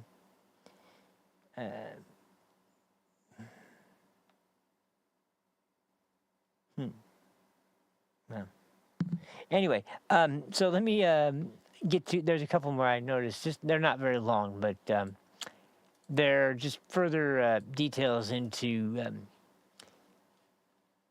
the surveillance, the surveillance state, because you'll know one big name, Tulsi Gabbard, who was on the Project Quiet Skies. Is that what it was called? It was program during Biden administration where they barred her from, not barred her, but had federal agents surveilling her anytime she was in an airport, and made sure that she was always going to be under surveillance anytime she was at an airport, no matter where, no matter how long, or anything like that. So this is disturbing as hell that that's also going on, because that's once again another character that is just so, like, how do you just go along with that? It's, I don't know. I don't know what you do. Anyway, there's one other one from who was it?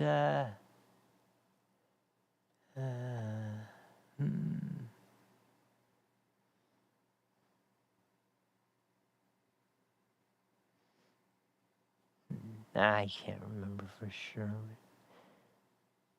Well, that's all right. We'll play the other one, and that's right. It was it's not a super long one. It's got just a little bit of a clip, but it's Tammy Bruce. I can't remember where she was assigned, although she was assigned somewhere in the White House in terms of communications, I think somewhere. But let's see.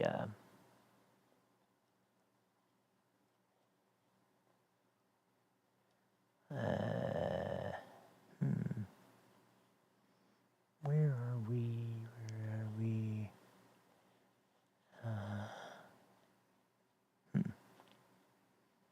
Here we go. Here it is. So let me make sure that, here we go. Let me just pull this up, and I think this is the right one. So.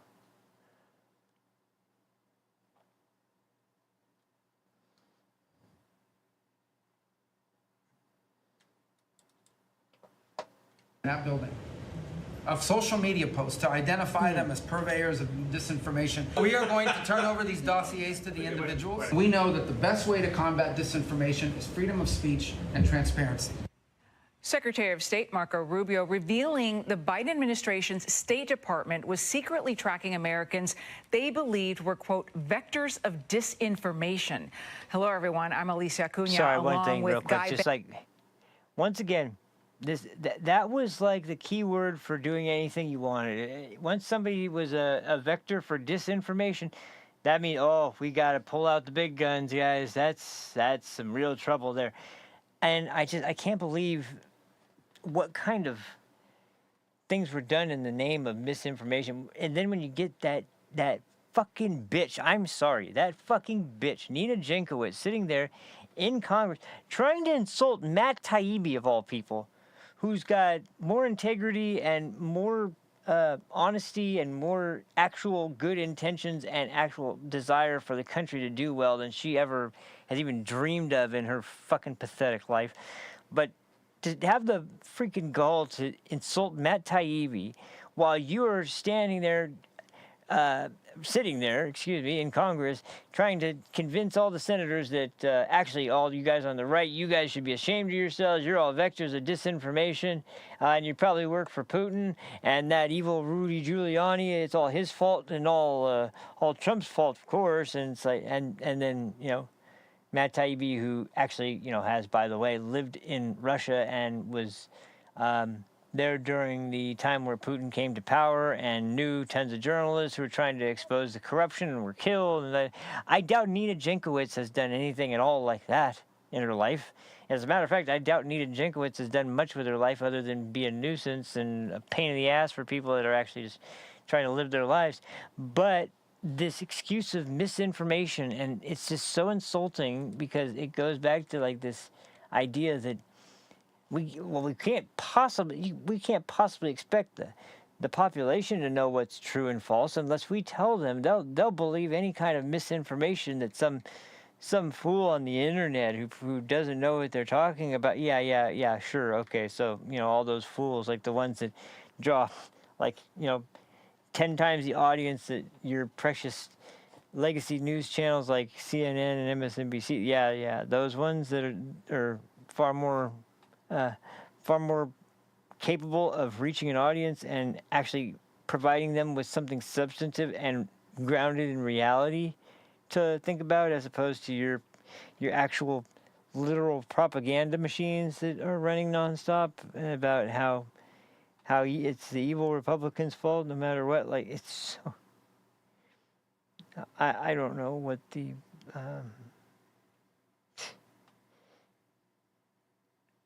I don't know what the...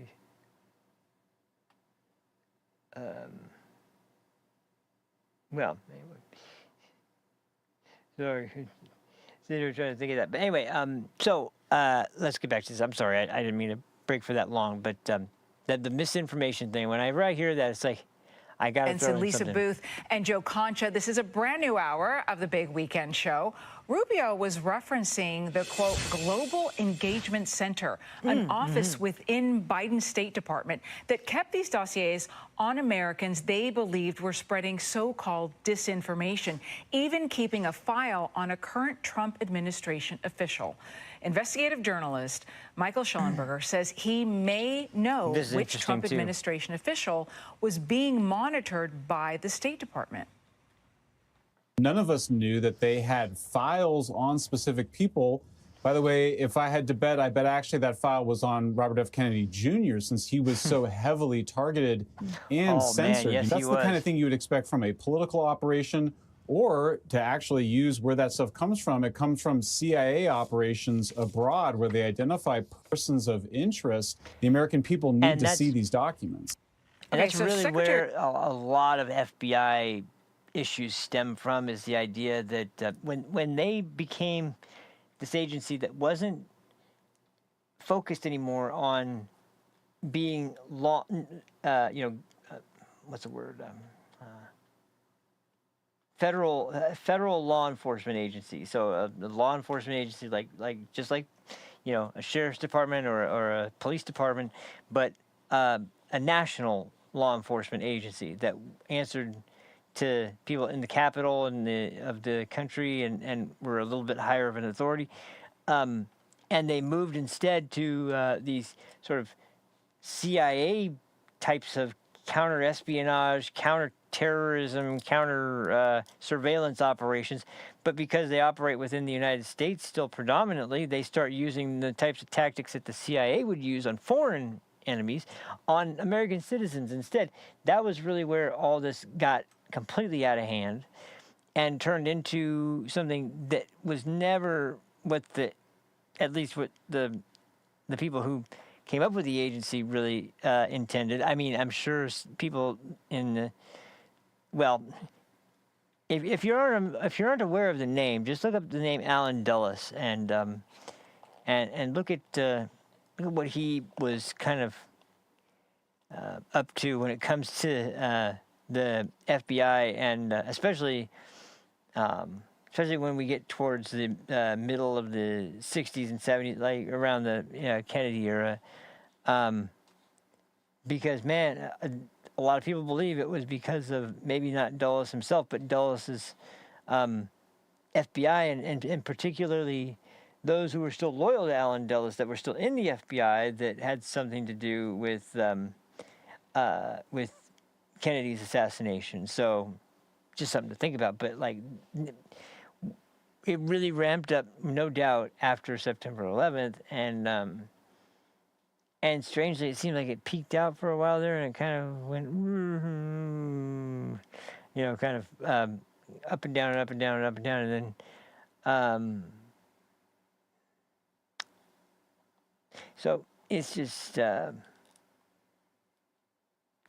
it's just a terrible thing to have to deal with and to have to recognize that an agency that we put such trust into is still not willing to tell not even just the American people the truth, but to tell people within the agency the truth about what's going on. So anyway, here's a segment here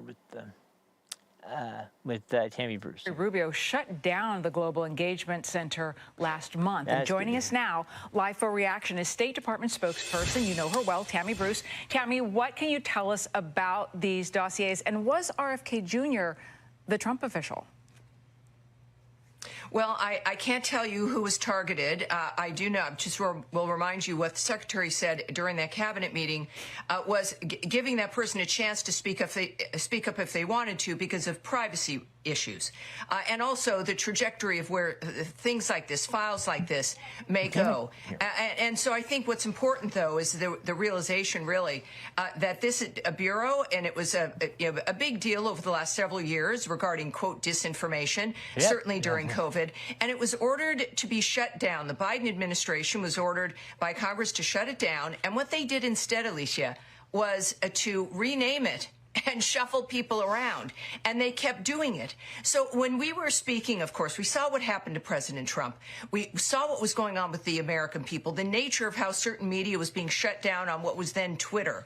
And it's just a horrible environment. And it's certainly not one that is grounded in what's, the American value system or what people believe the government should be doing, especially in targeting our own citizens because of some imagined idea that ideas that they may be opposed to are somehow misinformation. Of course, the secretary believes, I think as most Americans do as well, as does the president, that the answer to anything that might be wrong is more speech, is debate, is conversations about these issues. So we've shut that bureau down completely. It's not renamed. We're not shuffling people around.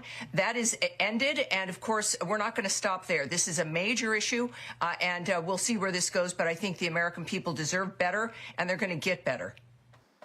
So that is one of those things. And to be honest, just the fact that it took this long is so ridiculous, because this, if you haven't actually seen them, this was something that Congress and the Senate immediately were like, nope, no, this is not what the Department of Homeland Security was designed for. This isn't part of its mission. This isn't part of what is supposed to be within its duties. No, a disinformation governance board where you look at the speech of American citizens and try to decide, in the words of Secretary Mayorkas, when there is a connectivity between the misinformation and acts of violence. And how about you just focus on the acts of violence and stop trying to use speech to predict who's going to do this? Because I'll just tell you, you guys fucking suck at it. You guys couldn't predict anything if you had a crystal ball that actually worked and you bought for a few $1 billion. If you used our whole budget on it, it still wouldn't work. No, it's just the idea that this whole thing, which right from the gate was looked at as they're not serious, are they? Like, there's no way that they're actually, they can't even close the damn southern border, and they're trying to now come up with a way to somehow protect Americans from the evil free speech that's disinformation, and probably Putin talking directly to them. It was just so absolutely ridiculous. And it's like, and once again, it goes back into the idea of, well, it's because of disinformation. You know, it goes back into the theory, really, that disinformation cost Hillary the election. That's how it was, because of disinformation and Russian propaganda that Hillary didn't win. No, it was because she was a freaking shitty-ass candidate and she lost. That was really why. But just that happened, and they made themselves pretty crystal clear on it. And even a lot of the left-wing members of the Senate were not exactly all that hyped on the idea, but they wanted to do it, and they shuffled Miss Jankowicz out, and then they put in who knows who, any Tom, Dick, and Harry that just decided, I know what I'm going to do today. I'm going to do nothing today. But no, it's like that was somehow this big priority for the Department of Homeland Security, and not protecting the borders, not checking for ties to Iran or terrorist organizations or something like that. Like, none of that was, not trying to actually do any kind of deep, because something else that's come up, and we're going to get into that in just a minute, because I'm just going to move next into the next story, because we're taking up a lot of time already, and I want to get to this before it gets too late, because I don't want this to go too long, and we're already at 2 hours, over 2 hours. It was clear that there was even reports of this. The people who were coming to the border, that were coming to the checkpoints, in particular the ones that were coming to the quote unquote ports of entry, were coached to say asylum. They just had to use that one magic word, asylum, and if they used that word, they were just, oh, okay, come in, because that was what they were told to do. And if they said the magic word asylum, then they would be let in, and they could do whatever they want. People that are still getting mad at Tom Holman and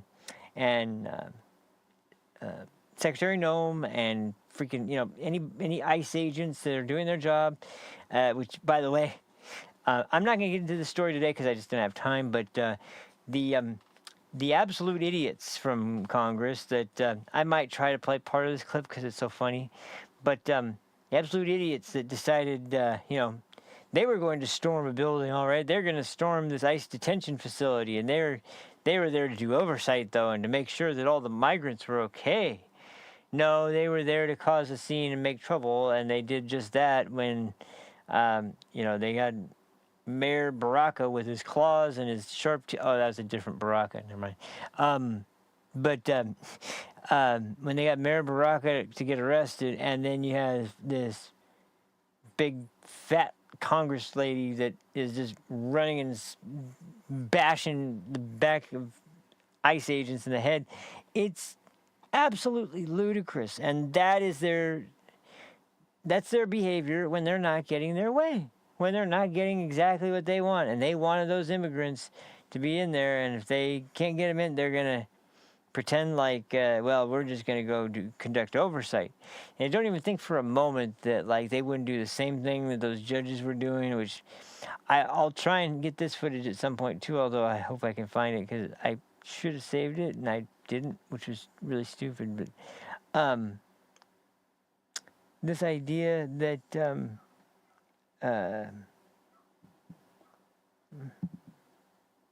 why can't I? Why can't I think? Anyway, and then I keep hitting the microphone. I'm sorry.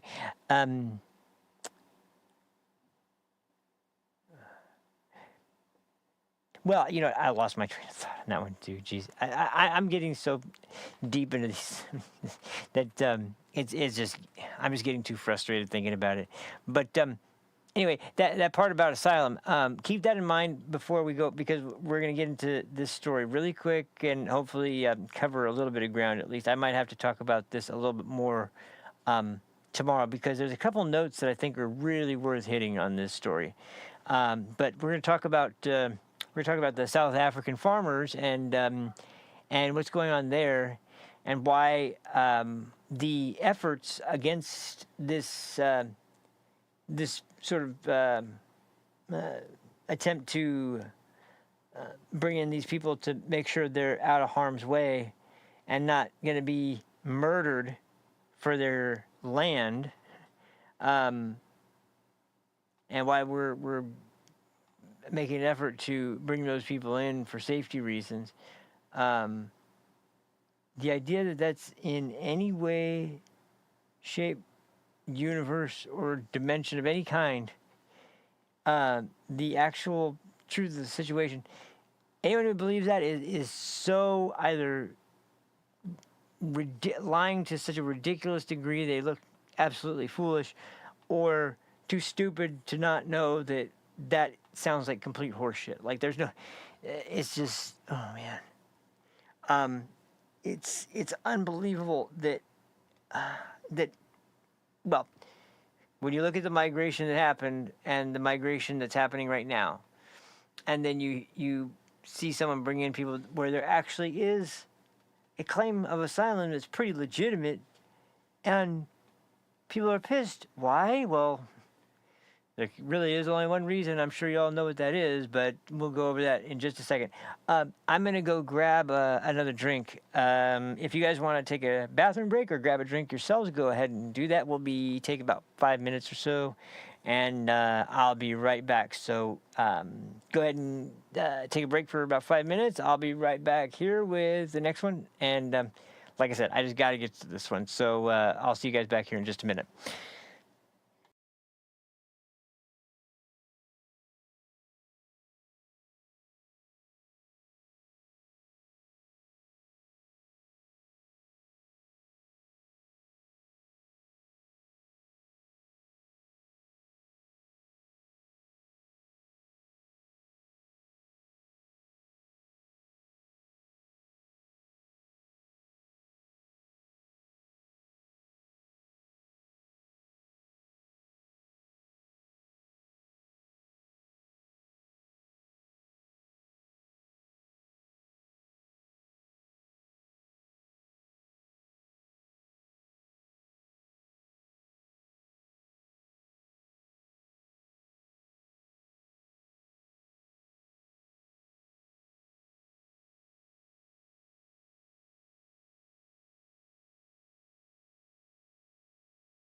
Okay. So, real quick, just before we get into this next segment, I just have to do this because it's so appropriate. Turn my AC off again. It's hot in here during the day, man. I'm going to finish my ice cream sandwich, but this is actually something I thought was perfectly appropriate while I finish this. So if you're unfamiliar, this is a band called Minor Threat. They were a punk band in the 80s, and this is a song that came out in I think the mid to late 80s. I can't remember. I remember it before when I talked about this song before. It's a song called Guilty of Being White.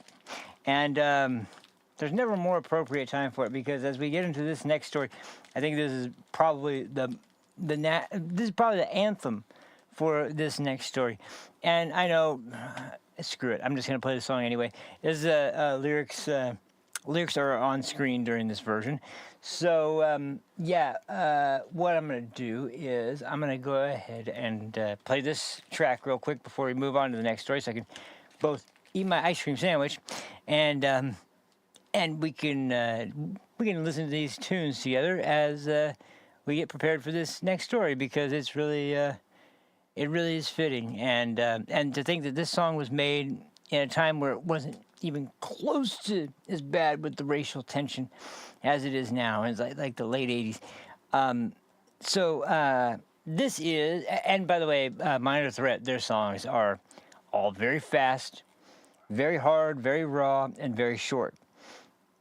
And so it's only about a minute and 19 seconds. But this is about as relevant as it gets in this day and age. So here's Minor Threat, Guilty of Being White. Let's check this out.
So there's Alkaline Trio right after that, but no, that's not related.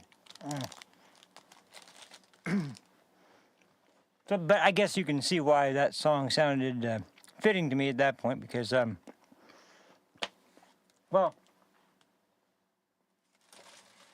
as I was alluding to just a second ago, there's one reason that seems to be at the forefront of why these African farmers in South Africa don't need any kind of asylum, and they don't need to be brought to this country.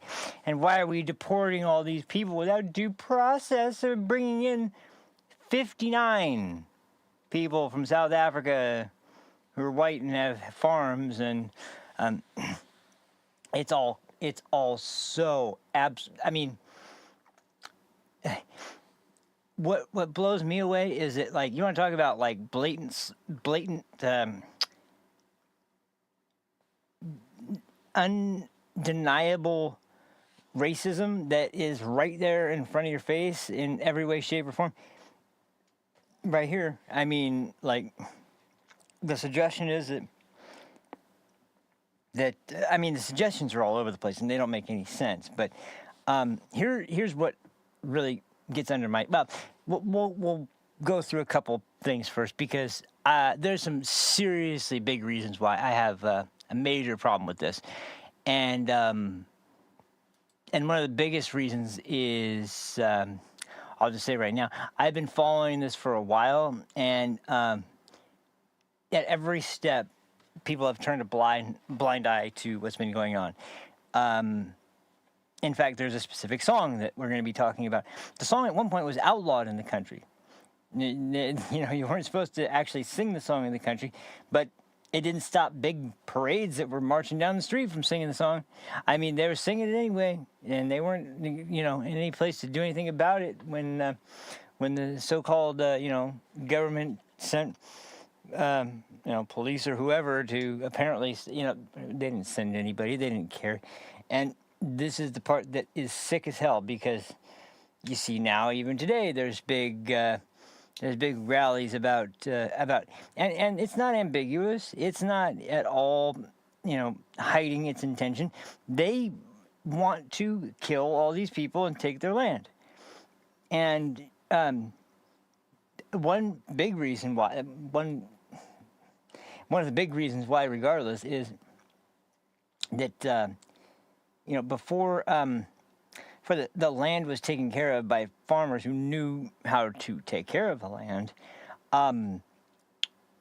there was just this very dry, you know, completely just rock hard soil, dirt that was not going to be able to supply nutrients to any kind of plants that were going to be able to be harvested on a large scale and turned into a successful farm.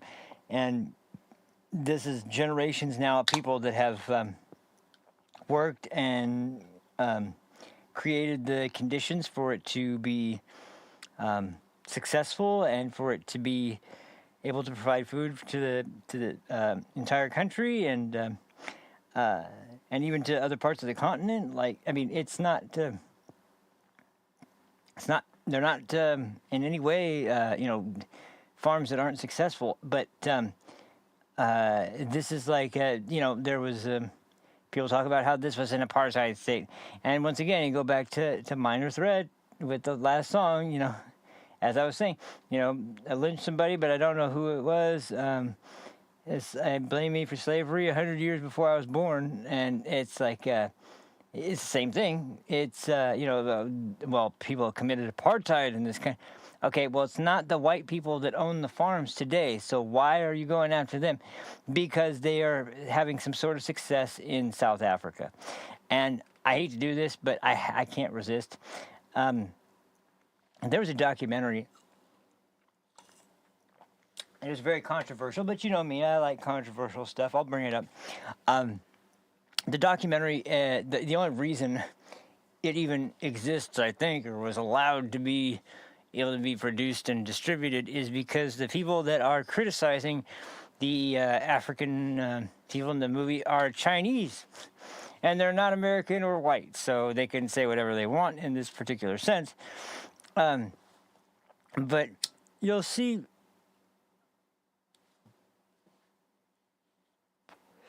something really interesting, which I've described before when I've talked about it on the channel, of people who, instead of looking at something that is a success and having it be a wake-up call or an inspiration or something that you at least hold in high regard, and instead look at with scorn and with envy and with bitterness and just want to destroy it, as opposed to look at it with some sort of degree of optimism and hope that you could do something similar. And why people kind of default to that, I'll never really know. But this is from a guy who's not holding his tongue, and he's not afraid to say what he thinks, and he just lets this guy have it, who's trying to make, you know, just about every excuse that he possibly can for why, oh, well, it's reasonable that we don't have our shit together. It's reasonable that we don't. And the reasons mentioned in return are so telling of the culture, not of the people, but of the culture that's there and what it fosters in people. Instead of to create, it's to destroy. Instead of looking at things that people have done as stepping stones to help you along with your economy and your government and your people, you look at it as a slight against you, as an insult, and you want to destroy it because it symbolizes everything that you hate. Just that mindset is something that's so counterproductive and so destructive to anyone who embraces it that it just leaves you with nothing. And you can see in this clip exactly what I'm talking about from both sides. So let me just play this real quick. I was so excited to use this. This was kind of hard to find. I had to dig around for a minute, and I remembered it was from a certain video, and I remembered what the video was, but to find it, it was a little bit more tough, but I did manage to find it. So, and I haven't seen I've seen about half of this documentary. I haven't seen the whole thing, but it's all pretty brutal like this. This is actually something that's a good little lighthearted nudge into the next part, because after this it's going to be kind of intense. But let me play this clip real quick, because it just illustrates exactly what the issue is in so many parts of Africa, including South Africa. This isn't in South Africa, but this is in another part of Africa that has obviously a pretty similar outlook on things. So here, let me play this real quick, and well, this isn't really long. It's only about a minute long, but it says so much. So anyway.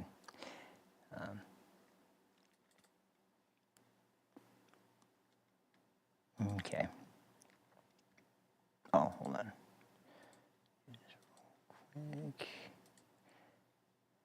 Okay, there we go. Now we can do this one. All right. So I wish I knew what the documentary was called. I'm sorry, I actually don't. But here we go. We'll play this anyway. Oh, whoops. There we go. 按说是你们受欧洲国家管理这么长时间，应该是学到了很多先进的管理经验。哪有多少时间？没多少时间了。我们炒那个要那个国经济啊，很炒。现在是50年了，自己50年那个。就是50年以前，你不是都受他们50年以前什么都好啊。是啊，那个先进的影响，那个代代往传下来，越传越文明越发达了，怎么越来越倒退，越落后了？ 你看这么先进的铁路，我1930几年就电气化铁路，我这是中国啥时候才有电气化铁路的？你看矿区那个铁路，电气化那双轨铁路，因为架得多好。你看现在顶上那个什么，哎呀，千疮百孔啊，破烂不堪了。把原来留下的东西根本都没有更加的爱护保护去利用它，反而都遭到了毁灭性的重创，就成了这样子的。 Says it all right there. That face right there. Like I said, it's short, but it says so much right there, because you can tell the Chinese mindset clashing with the African mindset in that scenario, where, like, who cares who left it, and who cares what happened? You're under colonial rule. Okay, well, they left all this stuff here. You could have used it to rebuild your country. You could have used it to rebuild your society. You could have used it and maintained it and made it into something great. And instead, it's been torn apart, misused, neglected, and it's now in ruins. And now it's just sitting around taking up space. And now, if you were ever to even do something with the area, you'd have to clear all the messed up lines and the broken cars and everything that was everything that's in the way already, and then you'd have to take that all out and put new stuff in, and you made it even harder to do it. And you know, that's not to say that you know, that's the sole reason why anything went wrong, and it's not to say that you know, you have to throw this caveat out. That's not to say that it's good being under the rule of someone if they're an authoritarian type of ruler or whatever. But the problem is that, once again, when people are left to their own devices, and their own devices lead them to just destroy a bunch of things and neglect to take care of a bunch of things. And then they complain that they don't have anything nice and exciting like other countries, and blame it on what's happened. I'm sorry, terrible things have happened in every country throughout the entire history of the planet. And if everybody just slumped into a wallowing pit of self-pity after they happened, not one society on earth would be flourishing. And yet other societies have managed to do it. Other places in Africa have managed to do it. So, I mean, but then back to how does this relate to the issue of the farmers? Well, obviously, because once again, this is land that was not farmable by any stretch of the imagination until it was properly cultivated and created into land that was ripe for creating farmland. And just so happened that a lot of people that were there that were able to buy up this land and employ people that were there, they're all large groups of white people in certain cases, not every case, obviously, but in large cases, there's white people. And, you know, even in no matter what country, farmers don't make up a large portion of the population. So you have a place in South Africa where it's obviously going to be a majority country that's not white, obviously. And you're also in a part of a country where, especially in that country, it's going to be difficult to have farmland that is farmable. And yet there's a bunch of people that are able to do it, and they just happen to be white. But rather than, you know, take advantage of that success, what happens? They get angry, they get mad, and they take out all of their anger and resentment on the people that are successful and that are able to live in those places. So they want to destroy them, and it ggets worse. They want to kill them, and this is something that people in very few places have brought up. The first interview I'm going to bring up, or the first discussion I'm going to bring up, was on Gavin McInnes, and it's probably one of the most real discussions, because this is something that they don't talk about on the other news stations where they're talking about this.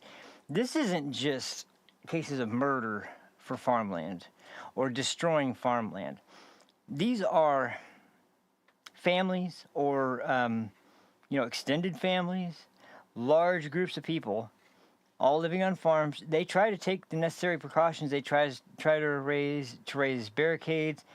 They try to put up electric fences in some cases. They try to put in all kinds of security and whatever they can. But in some instances, they find their way through. And when they get to the people, they don't just kill these people. I can speak to one aftermath video I saw of a home in South Africa on a farm that was owned by a group of white people. And when the police were investigating, which, you know, the police aren't much help down there. They're not investigating in a sense that they really are going to be trying too hard to solve the case. But, which is incredible, because in this particular case, you had a whole family butchered with an axe. Tied up, butchered with an axe. The police can't help but walk through the house and track blood literally everywhere. It is just bloody footprints littering this whole place. It's incredible how much the viciousness of the attack. And in some instances, it's even worse. We're talking like October 7th levels, torture, and inflicting pain and just trauma constantly until they finally kill them. This is brutal. This is absolutely inhuman shit. And it's the kind of stuff that any decent group of people would immediately, you wouldn't be talking in ambiguous terms about how, yeah, this is a problem, we need to figure. You would be condemning the fucking monsters that did this shit. You don't allow a civilized group of people to be terrorized by sick, demonic pieces of shit that are so fucking bitter that they don't have this farm that they couldn't do shit with, by the way, that they're going to come in, and whoever owns it, they're going to tie them up, torture them, murder them, and then run out of the house as they butcher the bodies and desecrate them, and burn the farm down.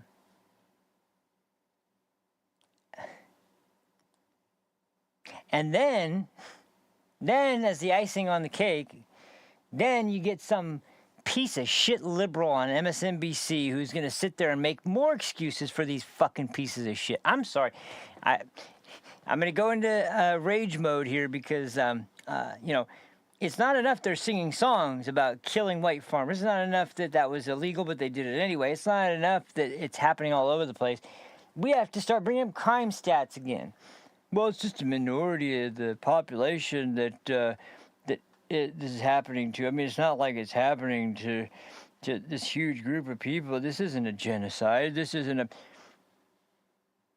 Okay. White people that are farmers in Africa, a subset of a minority.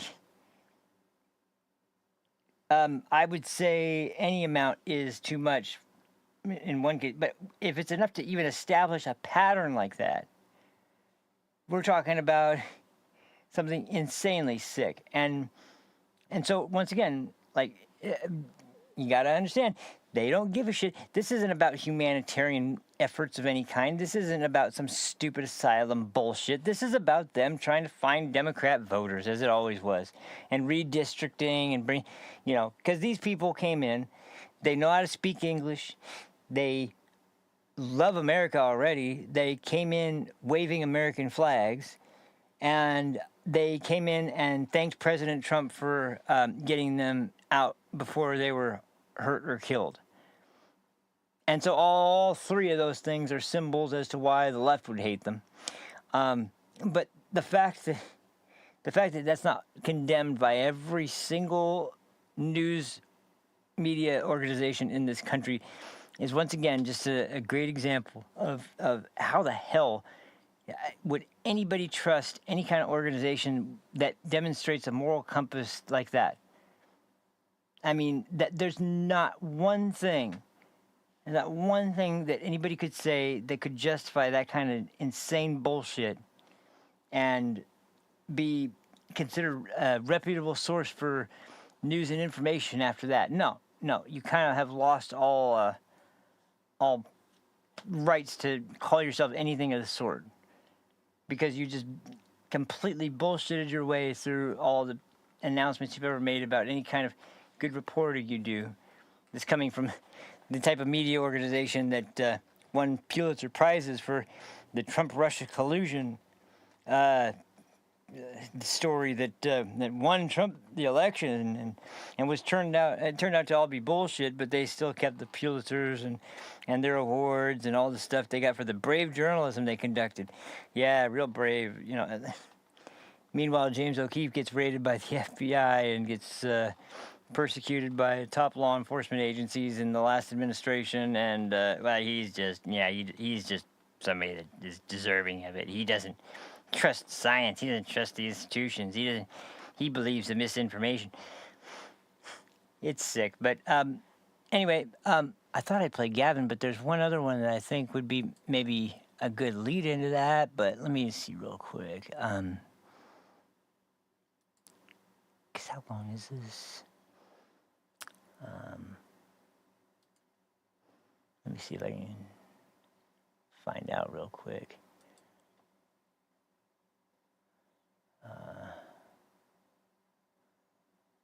I guess not. I can check real quick there, but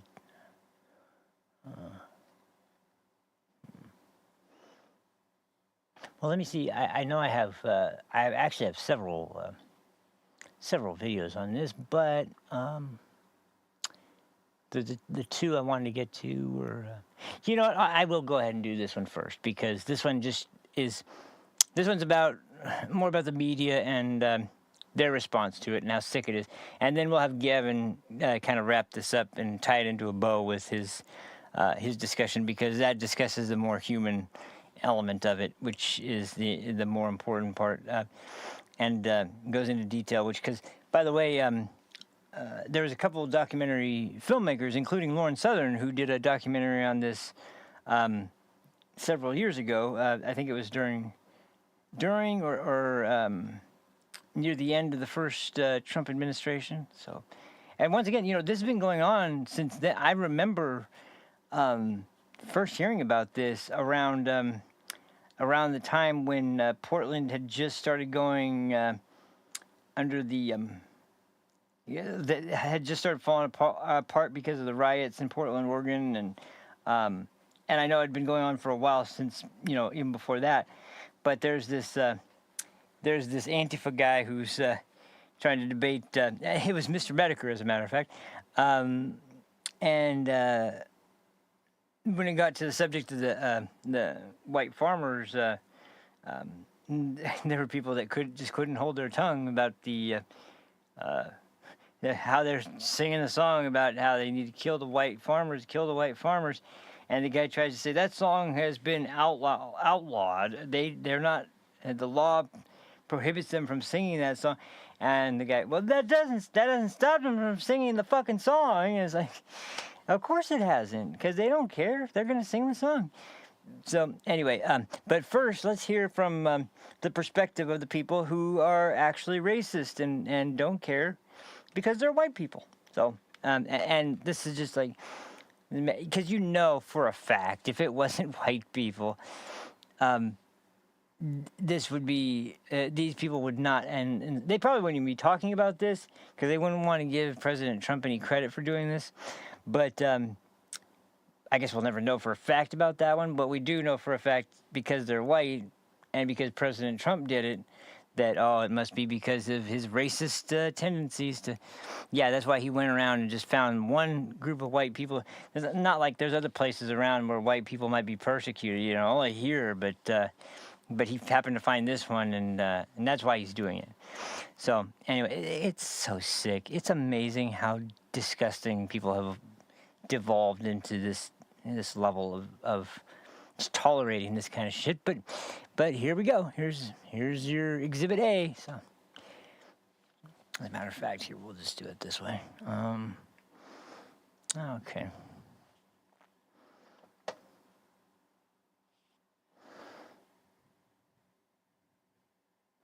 Whoops.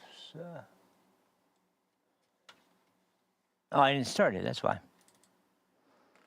You guys are so triggered over 59 people. No, I'm not. After we left, 20 million people in the country. I don't know why you're so triggered. Haven't even brought up the people, the white people that Trump picked out because they were white and told them they could come to the country. How much racial killing are you okay? Good God. The concern is that there are white farmers and people. No, I'm not. After we left, 20 million people in the country. I don't know why you're so triggered. Haven't even brought up the people, the white people that Trump picked out because they were white and told them they could come to the country. How much racial killing are you okay? Are you going to condone? The concern is that there are white farmers who have had violence committed against them, and they're being threatened. They're being threatened every single day. There's 59 people, hold on a second. and you're triggered about 59 people, I and I don't know why. I haven't mentioned anything about 59 people. Substantiate why are you only concerned about white people? I'm only concerned about this story because these 59 people asked for status, they're getting status, and now everybody's freaking out about it. Farmers do not want What do you to think leave. the phrase "kill the white farmers" means? Yeah, that's a phrase that the ANC, that was a phrase that, was against the anti-apartheid movement. But the ANC, who's ruling the government, the president's government, has disavowed that phrase, has disavowed it in songs, and there's no evidence that white people are being targeted. And the majority of Afrikaners do not want to leave. They're not a part of the government, Scott. Right. You're taking a fringe movement and you're trying to make it a characteristic. So it is the height of racism. It is the height of racism to say that white people have to be exempted from all violence in any society. And that is. Fuck you. I'm sorry. I don't usually get this mad, but fuck you. Seriously, fuck you. White people have to be exempted from any violence in any society. I'd love to hear what you have to say about the white people in Britain that, by their own stupidity, are getting their daughters and their mothers and their children and who knows who getting raped and murdered by a bunch of Islamic terrorists that they just invited into their country. But no, nobody's just only concerned about protecting white people, you sack of shit. I'm sure it makes you feel better up on your fucking goddamn race peddling horse that you sit up there and you talk down to everybody like you know what's going on. You don't. You either don't know jack shit or you're trying to lie and say that nothing's happening when, yeah, there is quite a bit happening, motherfucker. Oh, God, I'm upset. Guess let's go. Let's listen to this fucking piece of garbage. Try to justify it. That is what is being said here. If we cannot say, there is no white genocide happening, there is no farm genocide happening, and the argument is some white people have been killed, even though 27,000 murders happened in that country. What are we saying? If anybody white of farmers one are in racial the country, group is murdered, then that constitutes a refugee status for that particular group. When the president has also ended the refugee program for all other. Whether you call it a genocide or not, the facts are white farmers in South Africa have been murdered. A lot of people have tried to cover this up. A lot of people in, I think, media in the United States have tried to cover it up. Obviously, the South African government doesn't want to talk about it, so it was kind of a boss move for Donald Trump to roll that television in there today. And I think even the agriculture minister in the Oval Office confirmed I forgot to bring these that people up, are, I'm sure in you've fact, heard of this. being murdered. So my question is, if it's not a genocide today, how many do we want to let get murdered so that people around here can be satisfied? Okay, now it's a genocide. Let's let a few more. That's I don't a good understand. We're talking about 50-something people they were trying to let in, and everybody's losing their mind after we let in 20 million illegal immigrants over the last several years. Yeah. The president is trying to prevent genocide from happening any further to these people. They are clearly being discriminated against. Some have been murdered. This was an interesting spectacle in the Oval Office today, but it had to happen because I don't think anybody was telling the truth about it. Send them back to where they came from. And it's like, you know, Guantanamo on a global scale. Like, we're sending people off to places we don't know what's going to happen to them. And in fact, it is very likely, as you said, that some harm could come to them.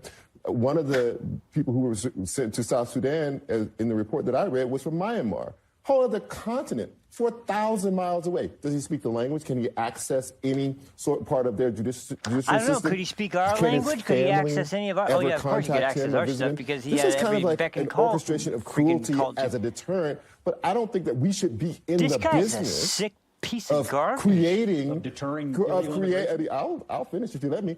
Yeah, no, I don't give a fuck if you finish or not. Quite honestly, policy, and that is what we're doing. But Tara, let me just ask Tara. Would you say that the victims of their crimes would say they were cruel? This reminds me of, I mean, a big question with Trump is optics versus you know, policy, and I do think that they intentionally create these moments, of course, in order to have these conversations be aired out, so that Scott can come on here and say, well, don't you want to, you know, you guys want to be soft on the murderers, but it is a question of what the law allows them to do in this situation and what recourse these people might have. Right. No, I mean, they're absolutely breaking the law in the name of good politics because, like, what Scott just said is it's a strong point that a lot of people are going to go home with and say, I don't want someone living next to me that's a rapist, child molester, this, that, and they don't care where they go. I mean, a lot of people in this country just believe in the death penalty to anybody at any point. So it's like Trump is speaking to his people in the language that they understand. So after that vomit-inducing absolute disgrace of a fucking channel, and I don't know if they have any self-awareness enough to recognize that they just revealed to everybody that was watching how absolutely, completely freaking racist they are. I mean, it's a fact. I'm sorry. The idea that white racism is not a thing, the idea that you can't be racist towards white people, that whole concept that gained enough traction during BLM and all the other ridiculous causes that came around. So what do you call it? I mean, maybe it isn't a genocide as a genocide would be described. It is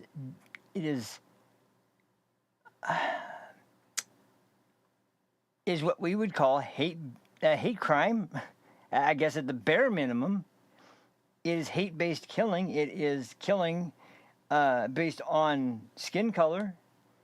It's racially motivated crime, and crime based on the the job that the people are doing, because it takes up land, and the land is something that I don't know what exactly it is about the land that they think they're going to do with, especially after they burn it down, that is going to be more beneficial to the country. But once again, this has nothing to do with what's in the best interest. It has to do with releasing rage on a group of people, and the same thing when it comes to the people that talk about slavery in this country, that know nothing about slavery, but only know that black people were enslaved, so white people need to pay the price for it somehow. Now, all the arguments they sit there making, I could make a very easy argument in response that everybody right now who is blaming America and white people for slavery, maybe they should go to the Middle East and try to learn some details about the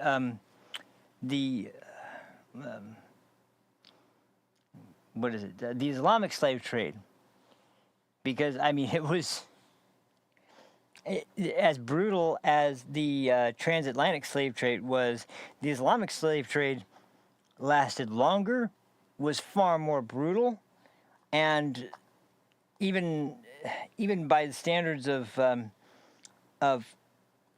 what happened in the United States and throughout the Western Hemisphere based on slavery, you compare that to the Islamic slave trade, and it's like well, it could be worse. We could have been in the Islamic slave trade. I mean, you know, it's like, but we're not going to pay attention to that. As a matter of fact, we stand with Palestine because we hate America. We stand with Palestine.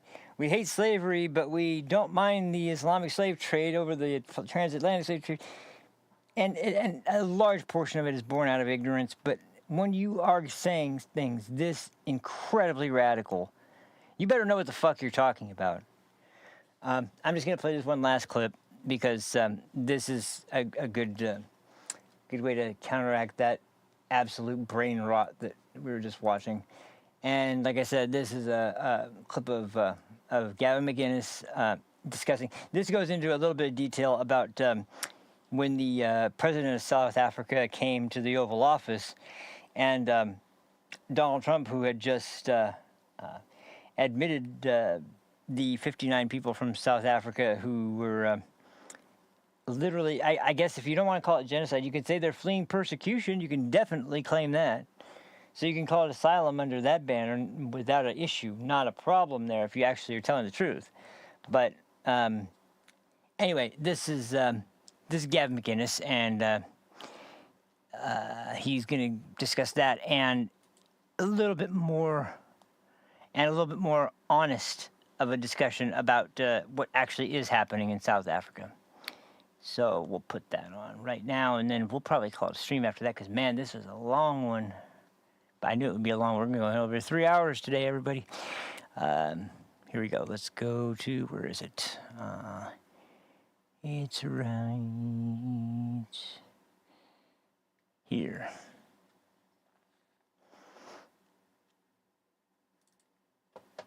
Trump pulled out a video, and he showed that there is a massive problem with genocide of white farmers going on. Starts off right like it's not genocide. I've noticed a lot of Jews getting mad, even my friends getting mad at the word genocide. I think they want to keep like Holocaust genocide to themselves. What is a genocide? To me, a genocide is specifically targeting a particular demographic for murder. Because it's ethnic cleansing. I don't know if there's a difference between ethnic cleansing and genocide, but it is a well thought out mass murder. Another problem with and it is the way that we use terms bizarre these days seeing the left bend over backwards to find excuses for this. These horrific murders. Like I was if saying, you go to the Compound Censored Twitter account, you can see a link to Katie Hopkins and Lauren Southern's documentaries.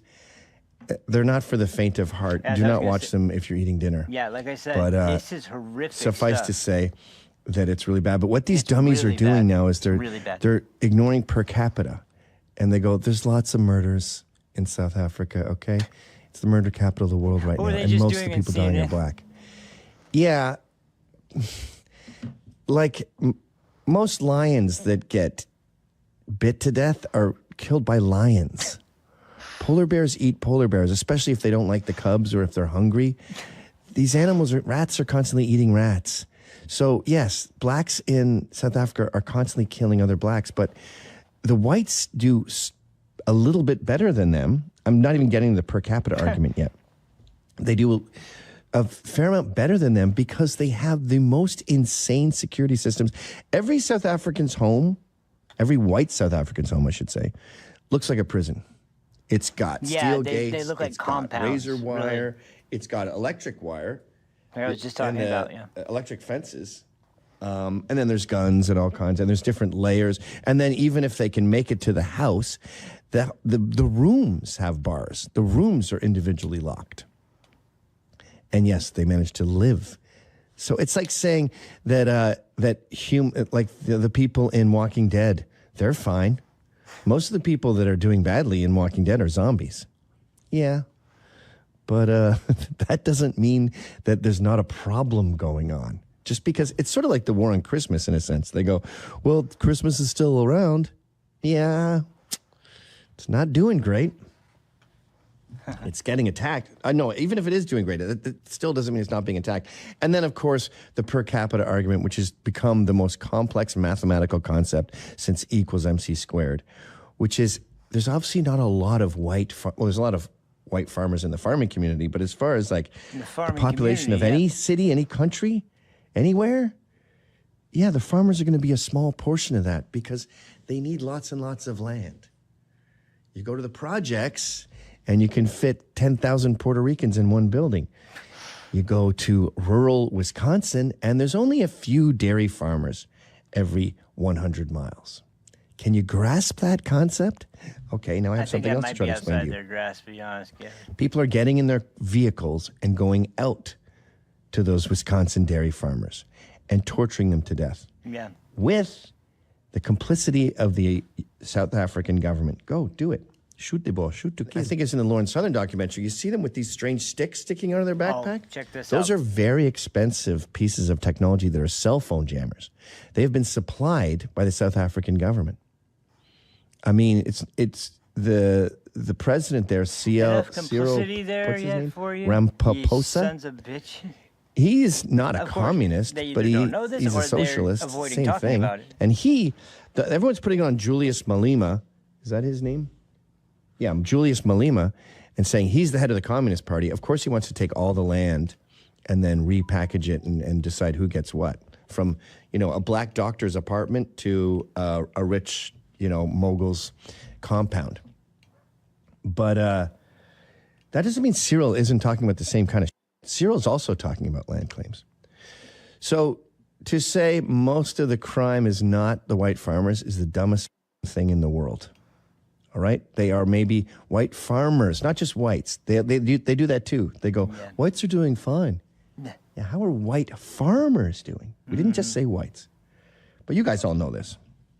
Anyway, let's watch the American leftist media trip over themselves to defend this because someone up top told them to say the word ambush. I assume you've seen this, but let's record it for posterity. To the dramatic scene in the Oval Office today, the tense confrontation, President Trump ambushing the president of South Africa. Next, another Oval Office meltdown, President Trump ambushing the president of South Africa. President Trump is being accused of conducting something of a diplomatic ambush of South Africa's president in the Oval Office. To be with you, I'm Katie Tur. President Trump orchestrated another Oval Office ambush today. Today, Donald Trump meeting with the president of South Africa and attempting to ambush and humiliate that leader. Zelensky territory, where essentially he was a bit ambushed inside the Oval Office. There must be a code when they get these dictums. That was what I was thinking. Where the word we really want you to say will be in bold and red. Because I assume, I've heard that the DNC puts out like a newsletter, and it pretends just to be a newsletter, but really is talking points for the leftist media that day. The keywords that you hear every time. Of all the words, they all chose ambush. Mm-hmm. This is just like collusion. Yep. Existential threat. So the magic word must be bold. Electric. Or bold red. Red ink costs a little bit more. You know what I mean? Yeah. And it's even possible that it also says, make sure you say the word ambush. Because you know these dummies might not be able to handle a clue as simple as bold. But go ahead. Office. Felt like an ambush in there, kind of like the President Zelensky meeting in the Oval Office. This was an ambush. It was orchestrated. Cyril Ramaphosa brought his best diplomatic self to this meeting, but nothing could have prepared him for this multimedia ambush. What started as, to some degree, an ambush. Well, Katie, I mean, it was an ambush. Ambush. Ambushed. Ambush. An ambush. Ambushing. Ambushed inside the Oval Office. Amazing. This is what's so great about Twitter. When they f up like this, we can shove it in their face. I don't think the farmers were heavily involved in apartheid, but CNN says that that chant is an anti-apartheid chant. And if you want to know why just talk to the experts in Kenya? Yeah. Want to know about Canada? You may want to ask someone in Scotland. Larry, has been debate over that song, that anti-apartheid chant, right? And for people who don't have a historical context, it does potentially appear more literal. Talk to us about the debate that has happened inside of South Africa with the recognition of how it appears to people when they hear those words. Look at their serious faces. Yes. It is an inflammatory song, without a doubt. And many in South Africa, even black South Africans, don't think it should be sung in a post-apartheid world, 30 years plus after apartheid. But there are many who grew up under those years of white minority rule who understand the historical context of this song, Kill the Boer, Kill the Farmer, that Julius Malema has made popular again. It sort of fell into disuse. It's not been that commonly sung after the end of apartheid in 1994, but it's brought it back again to reanimate the issue of the majority of land in South Africa still being owned by white farmers. I mean, that's a real stretch. Yeah. So, and the implication there is that it was willed to them. They didn't earn it. It was stolen from the blacks. Yeah. We've said this 900 times. This is so stupid, too. There was no land ownership there. It's not really arable. It's sort of like the Clive Bundy terrain. Yeah, what I was talking about with the tumbleweeds land everywhere, there, and they managed to irrigate it and create farmland, which was a miracle. And now I want it back. Of course, because now you can use it.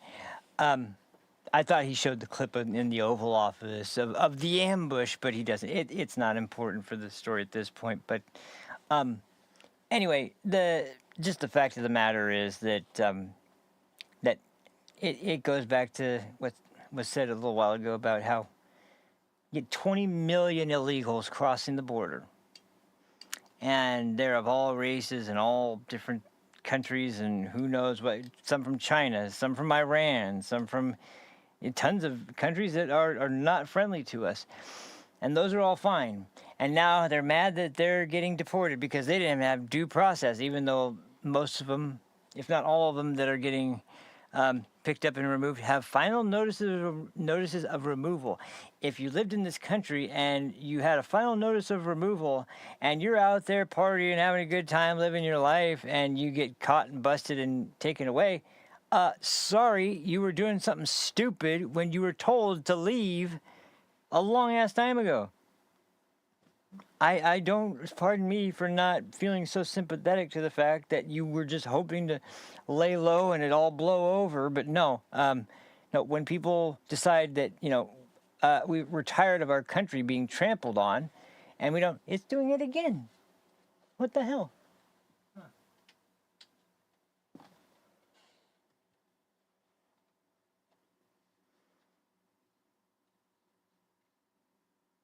Yeah, that's weird.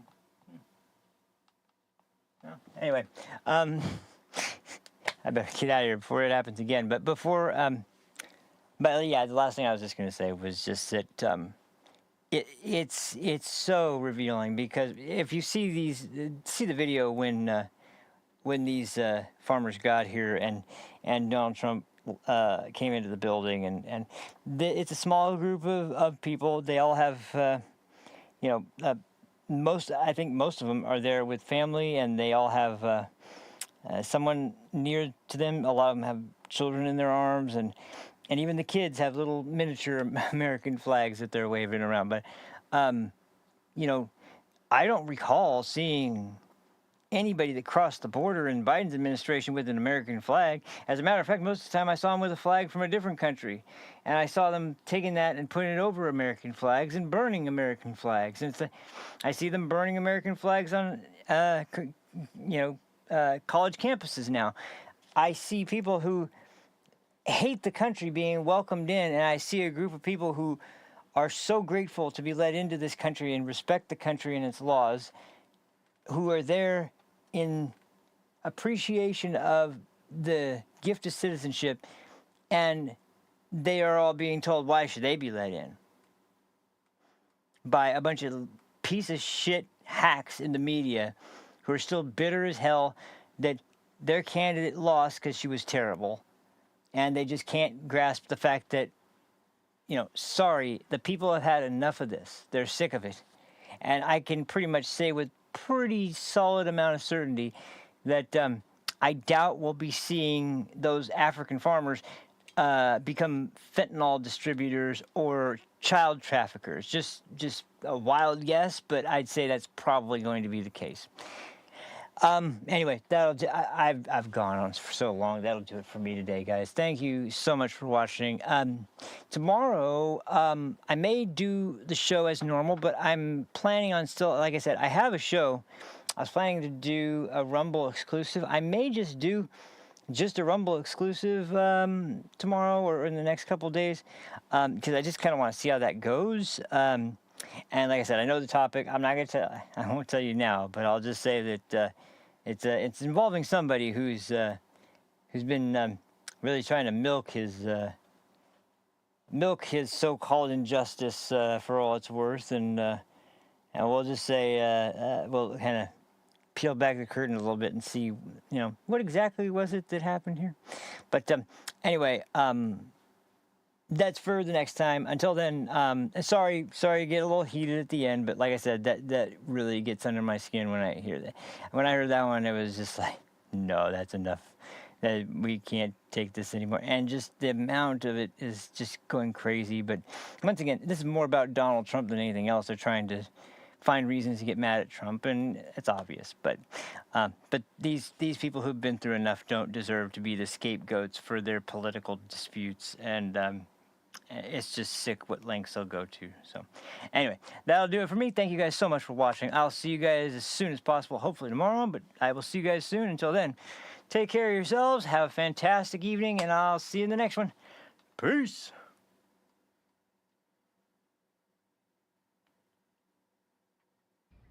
Now, I can't read it. There's no words on it. Okay. Sure. There's no words there. To play us out. What does that mean, to play us out? What is... For credits. I don't know what that means, to play us out. What does that mean? To end the show? Yeah. All right, go.